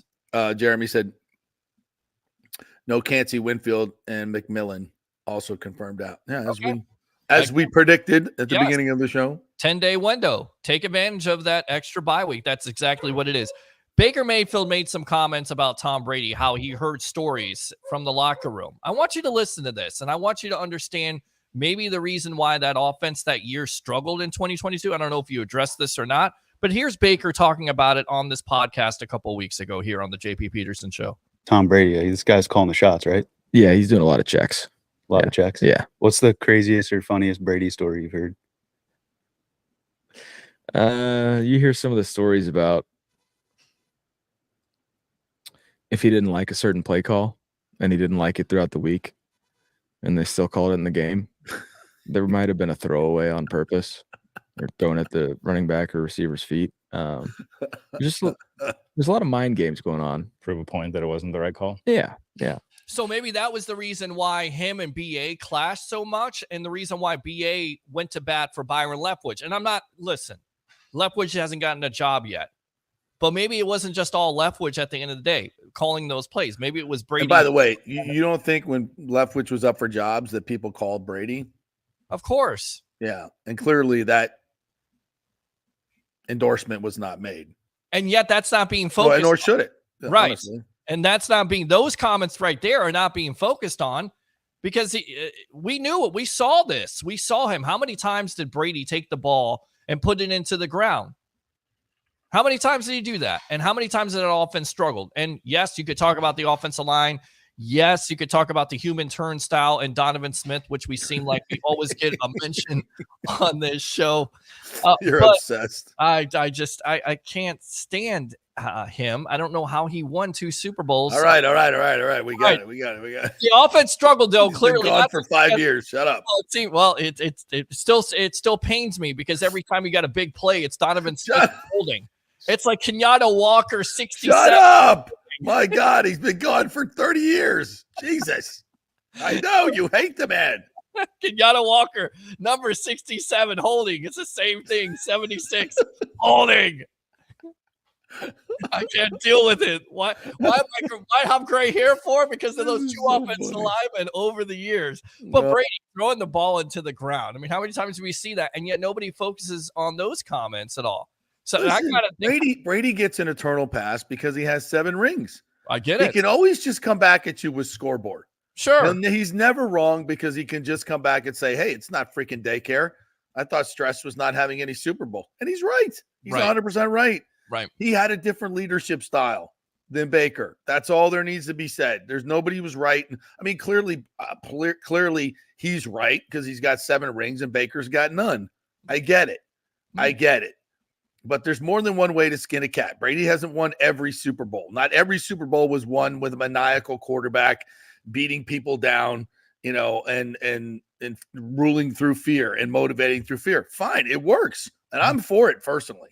Sure. I mean, listen, it's not daycare. This is not daycare. It's the freaking NFL. And I don't care if you're having a good time or not. But that's not the way Baker leads. Baker leads. You don't think Baker demands of these other players? You don't think he holds people accountable? You think when guys run bad routes that he's just like not saying anything or going over and saying, it's okay, don't worry, here's your pacifier? No, he's holding them accountable, but he's doing it in his way. Like, yo, bro, let's go. Like, that's not acceptable. Mm-hmm. You know that. I know that. Let's get it going. And Brady did it a different way. He's like, oh, drop a pass. You'll never effing see one again. Okay? Ever. Yeah. Works. It works. You may not like it, but it works. Tyler Johnson comes to mind, right? Yeah. Listen, I wish there was more accountability at Florida State like that. Sure. Hey, Tom, you got any eligibility left? Go back and whip those young men into shape. Yeah. Could he be a coach? We know that. No. Would it be a Jordan effect where Jordan was so hard on players that they didn't respond to him? Is it the same thing? I shouldn't say that. He could probably be a coach. I think he would be a good coach. I think he would be a damn good coach. Yeah.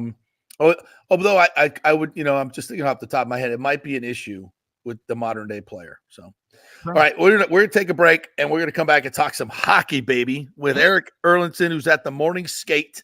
Nice. Tonight, the Bolts will play the Panthers as they're starting to get the regulars in. Opening day is not far away, my friends. So we'll do some hockey when we come back. We're brought to you by the Gold and Diamond Source. October, it's a great time to get engaged. Why not for Halloween? That's something spooky. Wow. Of course, you got to go to the Gold and Diamond Source. They have real diamonds there. Don't get your wife a fake diamond. They don't want the fake stuff. They want the real stuff. Prove to you love them, right? Get them the real diamond at the Gold and Diamond Source. And they have the greatest selection Great staff. They'll keep it in your budget. They've got financing, got all that stuff. You can trust them, folks. These days, you got a lot of people out there scamming everybody. Yeah, this is a real diamond. Sure. Well, you don't know unless you go to the Gold and Diamond Source. 40 years they've been in business, folks. They don't cheat anybody. These other places, you got no idea. Buy one online. Yeah, great idea. Online. It's a real diamond. Just send me your money. The Gold and Diamond Source. It's cheap. Look how great of a deal you got. Yeah, because it was made in the lab yesterday. The Gold and Diamond Source. Back at 3.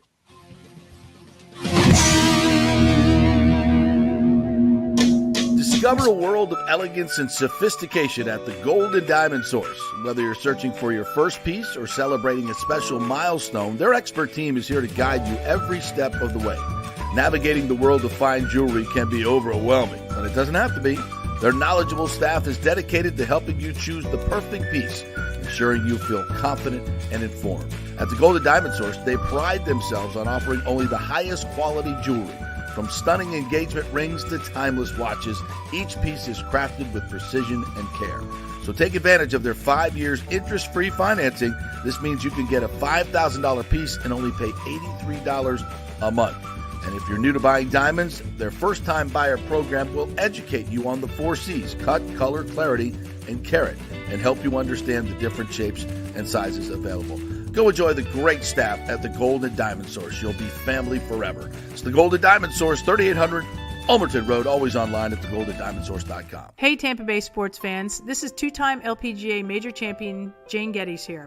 After winning the US Open and 10 other LPGA events, I wanted to try something completely different. So I came right off the top turnbuckle and landed in the crazy world of WWE. And yes, you heard that right. That's WWE. Working for the Vince McMahon as the VP of Talent Relations for the company. Now, though, I want to work for you. Everything I've done in my life, I've done with incredible passion. And now I've turned my focus to leading the best real estate team in Tampa Bay, the Geddes Gordon Group with Keller Williams in South Tampa. If you're looking for a new home, an investment property, or looking to sell your current home, we will give you major championship level service. When you choose Geddes Gordon Group, you become part of our inner circle, like family. So if you're looking for a few golf tips or golf course view, we're going to stripe it right down the fairway. Call me at 813-485-6808 or go to gettysgordongroup.com, or again, give me a ring at 813-485-6808.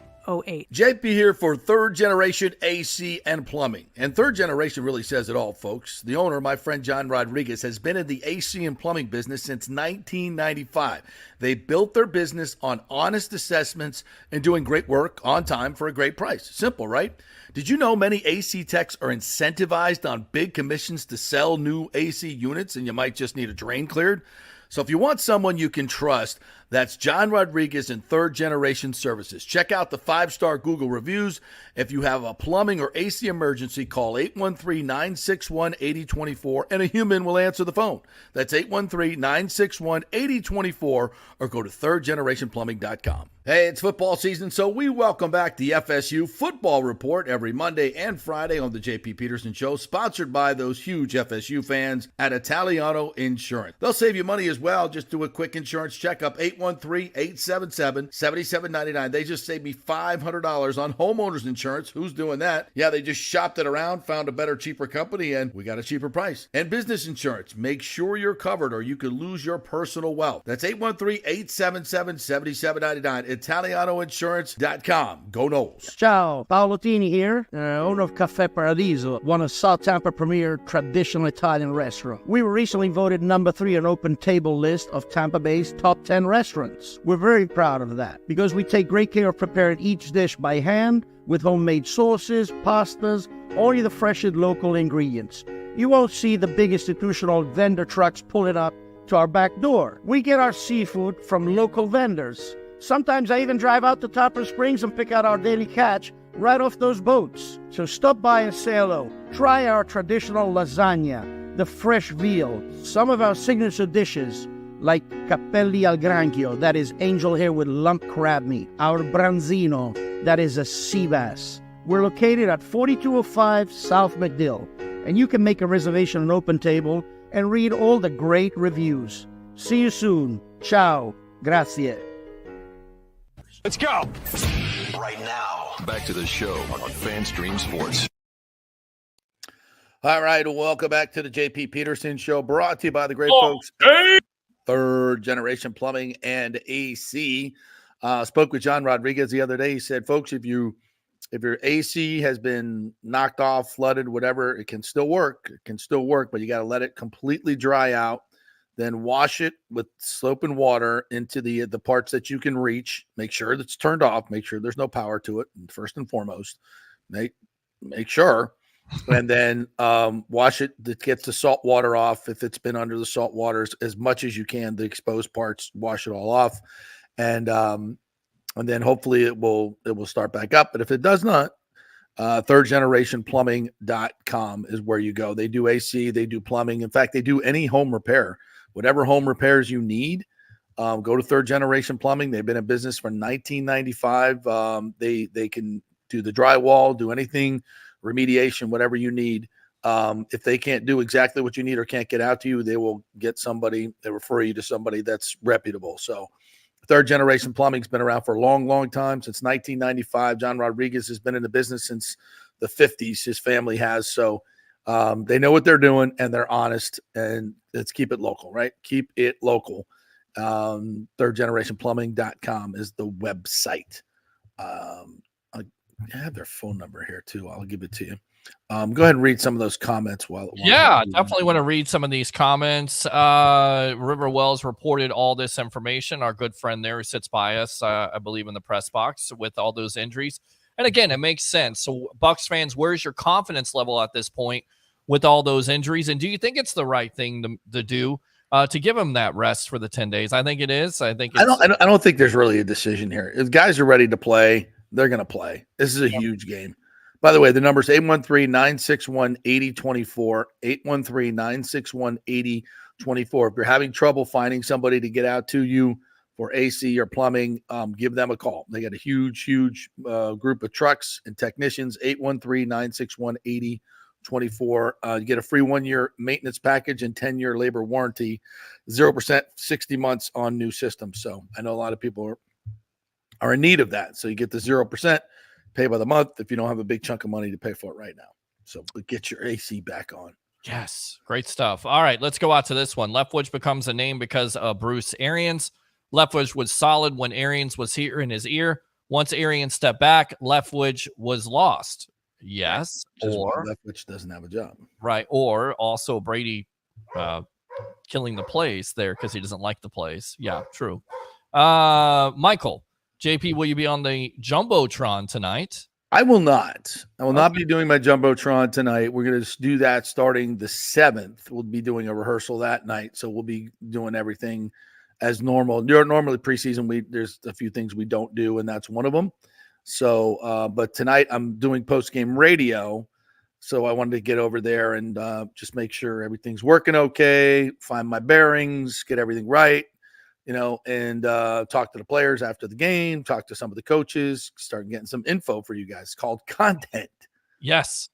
Amazing. Content. Yeah. So I want to be over there. And most of all, I want to see my good friend, Eric Erlinson, who will be there at the game tonight. So, and then we get all the information from him because there is a lot of information to get because there's a lot of new faces. And let's bring him in. And there he is, the man, the myth, Eric Erlinson, live from the morning skate, lightninginsider.com. It's good to see you, my friend. It's been a while. It's good to see you. It's been since July, like right around the whole Stamkos stuff. It's nice that you want to see me because John Cooper walked in and said, "Hey, there's a lot of friendly faces around here." And then he looked at me. What is up with that? He's just joking. He's just joking. He's good at that too. You know how you have a good relationship with John Cooper? Is he teases you like that. He give you shit. Yeah. Yes. That's universal, by the way. If guys aren't giving you shit, especially in hockey circles, then they don't like you. Yeah. They don't like you. If they come in and make fun of your shoes, then they like you. Or something else. How's your off season been? Sort of good. Did you take some good trips? You've been good? Yeah, actually, because when I talked to you last there, right around the draft, me and my wife were in the middle of a trip. That's right. Dropped our son off in Lake Placid for a hockey camp that he was working at. So we were in upstate New York for a couple of days. We went to Montpelier, Vermont for 4 days. We were in Bangor, Maine for a couple of days. Went to Acadia National Park, which was awesome. Oh my God, that place is so gorgeous. If you've not been to Vermont and Maine, folks, it's very underrated. I mean, people talk about the Rockies and out west, which is gorgeous too, but those places are just gorgeous, and the weather is fantastic. Yep. Especially, coming from Florida and spending 30 plus days outside of the state of Florida up north somewhere. Oh. Yeah, it was a nice welcome relief. So it was good. We went to St. John, New Brunswick for a few days and went to Fundy National Park there, which was really cool as well. So we had a great summer. Nice. Well, good to have you back. And it's time for some real hockey tonight. We're going to start seeing a lot more of the regulars tonight, I believe, right? They've trimmed down the roster, and this new look Lightning team is going to start taking shape. So I'll just give you the floor. What have you seen in this preseason? What do you like? Where are we at?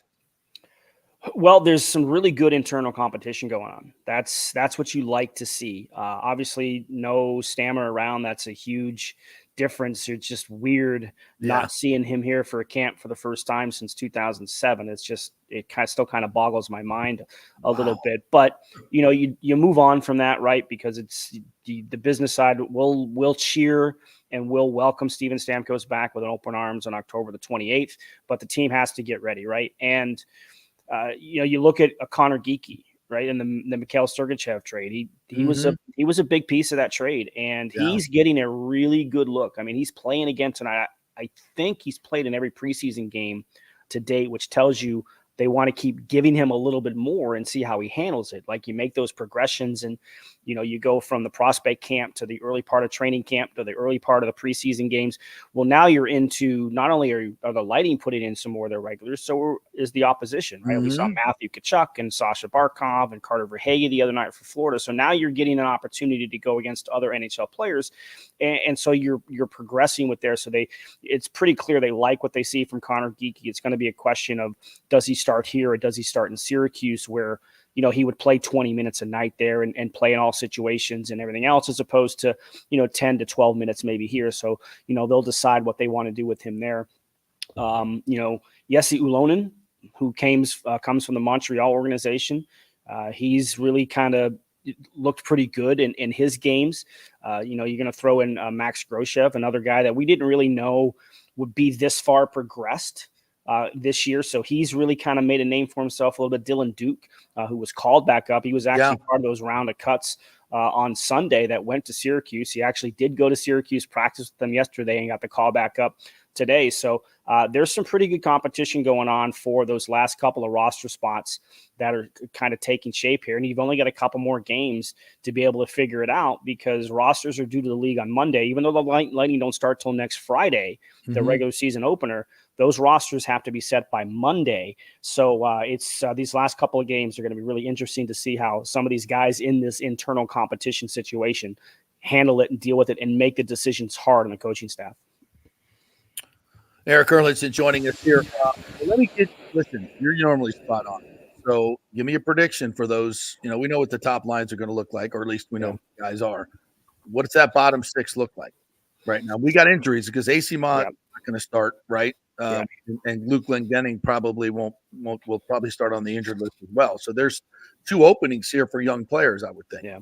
It sounds like Glendening could be ready for the opener. We'll see. He has been practicing. He's still in a red no contact jersey. So, he's hoping, as Coop said the other day, if Luke Glendening could play tonight, he would. Like, he's ready from that aspect. But, we'll see how things are kind of going to go from there in terms of whether he's ready or not. But if we're going to bring waivers and the business side of the situation into this, of the 5 guys, and we'll throw Logan Brown in there, but he's kind of up in the air because he's injured right now, and he's getting more testing done. That sounds a little ominous in terms of where he might end up going. But Gage Gonsalves and Ulonen both have waivers that they would have to go through in order to be sent to Syracuse.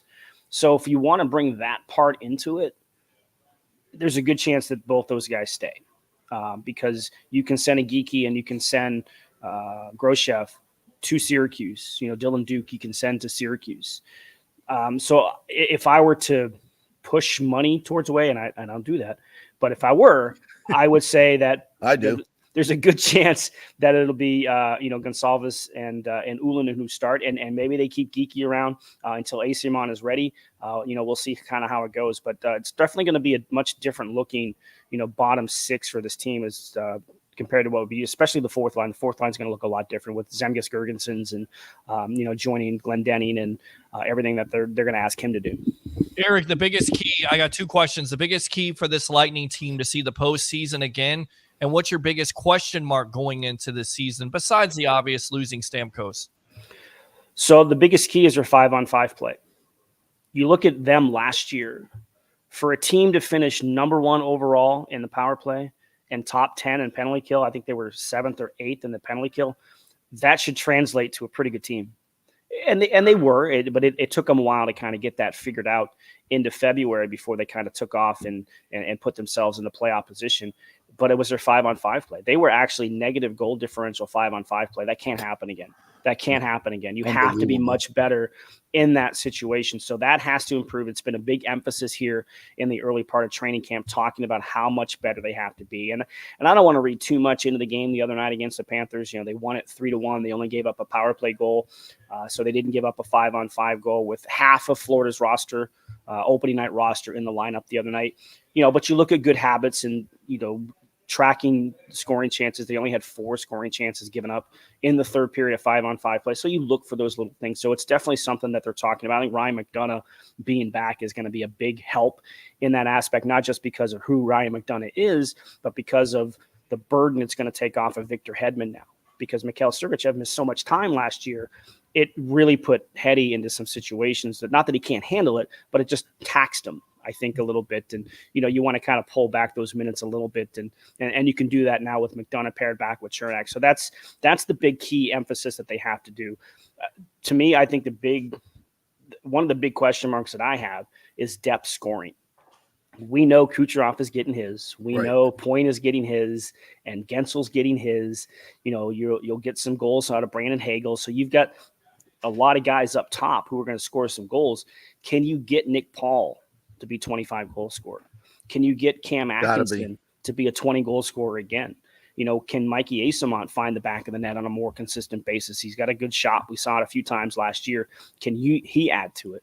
You got 10 goals out of Luke Glendening last year. I think that was a major plus. But so where is the scoring going to come from? Can you get Anthony Cirelli to be a 25 goal scorer? You kind of need that as your second line center. So that's, to me, that's the biggest question mark, is can you get enough secondary scoring to support those top guys who are going to get their offense? Now, would you put Cam Atkinson in that situation? Because now there's a guy that's coming back that's done it in this league. But is it past his time? He's not super old, but he's had some moments in this league, some really good moments. Can he be that guy? He can be. He's had some injury issues the last couple of years. And players in his situation, he was bought out by Philadelphia. Right. The last part of his contract was bought out. So those guys tend to play with a little chip on their shoulder. Remember when Kevin Shattenkirk came here, and how he added to it after he was bought out by the Rangers. So I he was far from done. Yeah. And so I think that he can be, and he's going to get a good look. He's been doing a lot of second line work here in camp with Cirelli and Hagel. So he's going to be given an opportunity. He's gotten some looks on the number 1 power play as they start to figure that part of their game out without 91 over in that circle. So he's going to be given the opportunity, and, kind of knowing who he is as a player, I think he's ready to kind of grab it and do something with it. All right, we have to talk about the guy, the elephant in the room, who gets to try and replace 91. Sorry, with all due respect to Mr. Cooper, Coach Cooper, who said he's not 91, but Jake Gensel is 91. Sorry. That's kind of the way it works. And I understand what Coop is saying, but the fans would be going, okay, you're the one that's going to be expected to score 40 goals this year. We lost 40 goals. I don't know if that's going to happen. It's more about his overall game, though, correct? That is going to make this a better 5-on-5 team when it needs to be in the playoffs. Well, first of all, I think Jake Gensel will be a 40-goal scorer this year. Oh, wow. I mean, look, the guy's played most of his career with Sidney Crosby. He knows how to play with Nikita Kucherov. It's just going to take some time to kind of get it. I mean, that line could be one of the top lines in the league. They have the possibility of being dynamic. And their first game together against the Panthers the other night, they spent a lot of time in the offensive zone. Didn't create a ton of scoring chances, but they had the puck a lot. And if that's going to be the trend, well, that's pretty good. So I think Jake Gensel is going to be a 40-goal scorer on this team. But it is the overall game. And we can look at Jake as somebody who's going to replace Steven Stamkos' production, but he's not replacing Steven. You can't replace Steven Stamkos. Right. You can't do it. He's a legend in this franchise, in this town, and everything else that he's done for this organization. And it's not fair to Jake to say you're replacing Steven Stamkos because they're not the same type of player. Exactly. They play different type of games. I mean, Jake Gensel is a guy who just has that innate ability to find open spots on the ice and put himself in position to get off shots. That's why I say, if you can be found by Sidney Crosby, you're going to be found by Nikita Kucherov and Braden Point on that top line. Finish, and he can finish. And he can finish. He's a great finisher. And even, the short time he had in Carolina last year after leaving Pittsburgh, he was still pretty productive for the Hurricanes that don't score a lot of goals, which is why they brought him in the first place. Right. So, but don't look as Jake Gensel as replacing Steven Stamkos, just the offensive production, because he does things differently. He's a left-handed shot. He's not somebody who's going to win faceoffs. He's not a faceoff guy. So those parts of Stammer's game are not part of Jake Gensel's game. So, but people are going to look at him and say, well, we lost Stammer and you took, quote unquote, you took the money that Stammer could have gotten, right? So people are going to kind of try and connect those and that's dots. what I meant by that. Yeah. So, and he'll be judged by the success of the team, or he should be judged, right? Yeah. More in how does this team get out of the first round? If it doesn't make the playoffs, which I think is highly unlikely, but you'd have to look at it and say, okay, this was not a good move. But I don't see that happening. But I think it is you need to get out of the first round to say, okay, that was the right move. We're moving forward, correct? Well, the NHL playoffs are they're so like last year, right? Up until basically the last day of the season, the Lightning were going to play the Bruins. Right. They play the Bruins. They win that series. Till they move on to round 2. And the Bruins tanked. Yes, they did. So they knew they were going to get Toronto. All of a sudden, that set up the matchup. The NHL playoffs sometimes are so much about matchups. Yeah, true. So, of course, you have to get out of the first round and you want to compete for a Stanley Cup, but half the field is cut in half, right? So that's ultimately how you judge it. What I want to see is how the 5-on-5 numbers look for that top line, because Kucherov, Point, and then whoever was with them rotating through. Stammer was there a lot last year, Hagel, whatever. Their 5-on-5 numbers were not good. Can you improve those 5-on-5 numbers? And Jake Gensel is a responsible type of guy. Can he help their 5-on-5 play, not just in the offensive zone, but in the defensive zone? Can you be a guy who helps them better defensively? The other night, a good defense is a good offense. The best defense is a good offense. The puck was down in Florida's zone a lot, so they didn't have to defend. They're going to have to defend this year. So that's what I'm going to judge where Jake Gensel fits in. We know the offensive numbers are going to be there. What can you do to help this team be better 5-on-5? And historically, you look at his numbers through his career, he's a pretty good 5-on-5 player.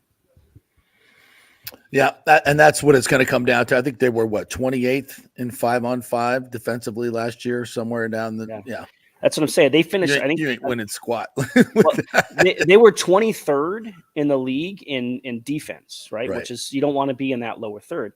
And again, that was with a top 10 penalty kill. So they weren't giving up the power play goals. The penalty kill was pretty good. So you've got to be much better 5-on-5. You mentioned Geeky, and I thought, that was the sneaky part of that trade. And I thought, because if you look at this Lightning roster, they don't, and this organization, correct me if I'm wrong, are there any budding superstars on no, there's not. And I'm not saying Connor Geeky is, but he's got the size and the speed and the pedigree and all the tools to be a really, really good player. Now, a lot of guys have that. It takes something more. But I think that's kind of a shot that the Lightning needed to take. And if he can step up and be a 20 and maybe even a 30 goal scorer down the line, This is going to be huge. Do you think that's why Breeze Bois wanted him so badly? Do you think this is a big part of the Lightning future? Do they need him? And I hate to put pressure on the kid. Do they need him to be that kind of player moving forward for them to win a cup? Yeah, you need that because they have decent prospect pool. I know a lot of the prospect rankings are usually down near the bottom because they don't have any blue chip guys, and that's just the byproduct of being a successful team at the NHL level. They don't have any number one picks, right? Because you're moving those picks to bring in players, and agree or disagree with the moves. It's the right idea. It's the right concept. Well, in trading Sergachev, not only do you get that NHL defenseman in JJ Moser back, right? You get a top prospect in Connor Geekie, who was the 11th overall pick just 2 years ago. Exactly. Who was a part of Team Canada at the World Juniors last year. And, he's got there's a lot to like about his game. I know. And he has played every single preseason game to this part. And what I really like about what I'm seeing out of Connor Geekie is he has the right type of attitude, right? Players can be cocky or players can be confident. Connor Geekie is confident. Nice. He understands that line, that difference, right? You look at the play in Orlando where he scores a game-winning goal with 3 seconds left on the clock. He messed up an outlet play just because the Lightning got a power play late in that game. He messed up a play on a drop pass, which those drop passes on the power plays can be disastrous if they go wrong. Yes. It didn't in this case, but they were able to regroup, and they did the same thing again. And he just said, I'm going to make a difference. I'm going to try and make a difference. And he carried the puck up the ice, and he put the shot on goal. It's a bad goal. It should never go in at the NHL level. But if he doesn't have that attitude to race up the ice, skirt around a defenseman, and put himself in position to throw that puck on net, it's not going in anyway. So it's that type of, whatever you want to call it, panache. Right? Yeah. He just has a charisma on the ice that you like to see that will translate with all the skill set that he has. I mean, that's what great players have. They have that. Yep. They have that ability, that want, and they're like, I'm taking it over right now. Yep. This is my time. Yep. And it's a great point. That's why I think he's a huge key to what we're doing. I'm not saying he has to come on, the first month of the season and score 6 goals. Right. That's not what we're asking about. What we're talking about is he going to grow into something that's pretty special. Can he be a Hagel and a point or something like that? Because they need somebody in this next wave to be a 30-goal scorer. Who's that going to be? It's very easy to do in this league. But that kid, he's got a chance. And to hear you say that, nice. And that's why, if you look at the history of this franchise in the past decade plus, from Steve Yzerman to Julien BriseBois, they don't rush prospects. Right. The only player who's come in as a 20-year-old straight out of juniors that has eligibility in the American Hockey League, the only player that didn't start the season and go to Syracuse was Braden Point. So even Nikita Kucherov started in Syracuse, right? So they have development plans for these players. So I would not be surprised if Geekie starts the season in Syracuse, let him adapt to pro hockey a little bit. It's a men's league in the American League. It's a little bit more, it's a different type, less structure in the AHL than there is in the NHL. So sometimes you kind of have to learn how to play the game in a different way. Right. That's what I'm saying. That's why they do this with a lot of their young players with the development process. Let players like that go down and play 20, 21 minutes a night. You're taking on top lines every night. You're number one power play. He's gotten some penalty kill time here in the preseason, so he'd probably go down and kill some penalties for Syracuse, and just let him kind of get a taste for it and feel for it. It's Pat Verbeek, the assistant GM here for a number of years now, the GM in Anaheim, always used to tell me they never tell you that you kept a prospect in the minors too long. They always tell you brought him up too soon. So. Could Geekie start here? Absolutely. He's played well enough that you could consider that. But I wouldn't be surprised if he starts in Syracuse and then we see him at a different time. Now, injuries factor into it. We know Asamont's out. We think Glendening will be ready. Logan Brown, who, 6'6" is a center, former number one or a former first-round draft pick a number of years ago, looked good in his play, but his up in the air. So there's a couple other guys that John Cooper said were a little banged up right now as well. So injuries will factor into their decisions. But if everybody was healthy, I wouldn't be surprised if Geeky started in Syracuse, give him that taste, then bring him up. Yeah, and don't be disturbed by that. Well said. Right. It doesn't mean anything if he starts in Syracuse. It doesn't mean he didn't play well enough to be here. It's just that there's a process that they like players to go through. All right, Double E's, great stuff as always. Tell everybody how they can get the best hockey website in the world, lightninginsider.com. It's a must-do. Yeah, that's the name of it, lightninginsider.com. There's 2 ways to sign up. There's a monthly plan for $4.99. There's a yearly plan for $40, which translates to $333 a month. So that's, Starbucks is more expensive than that for one visit to Starbucks. So, so if you like my work here, you like my work on Twitter, with the radio network, everything, this is the best way to be able to support me, is just to pick up a subscription and, read the work. I hope it's insightful. I think it's insightful. I hope it's entertaining. I do try and do my best. So lightninginsider.com. With apologies to everybody else. It's the best. No question. Thank you, buddy. Appreciate it. All right, boys. Be well. All right. Great Eric Arlington right there. I love that about Geeky. He's got to be big. He's got to be big for this team to do something at the next level. And it's not all on him. That's not my point. But they just need to find that next guy, that next Braden Point, Tyler Johnson, to come up and support the top 6 and be a dude. And he's got that dude attitude. I love that. I love that. Might be the guy. He might be younger brother of the other bigger brothers are always the better players. So I like that. All right. That was fun. Yes, that was fun. Yes. Yeah. Yeah. We'll end it with a great thing from Rick saying, my Chinese Diamond JP is awesome, cheap and made to order. Plus the asbestos and lead filling means it will last forever. Well done, Rick. Love you. All right. We will be back tomorrow with a big preview of Bucks Falcons. Dave Archer, their radio network analyst, my former colleague, will join us at 10:45. The best X's and O's guy on the Falcons you will find, so do not miss that. Big thanks to Eric Arlington today and the great Leo Haggerty, and to you as well, Peter Blake. Great job. Thank you. We will be back tomorrow with more fun and frivolity and a Bucks game day preview. It's game day tomorrow. Holy shiz. All right. We'll see you then.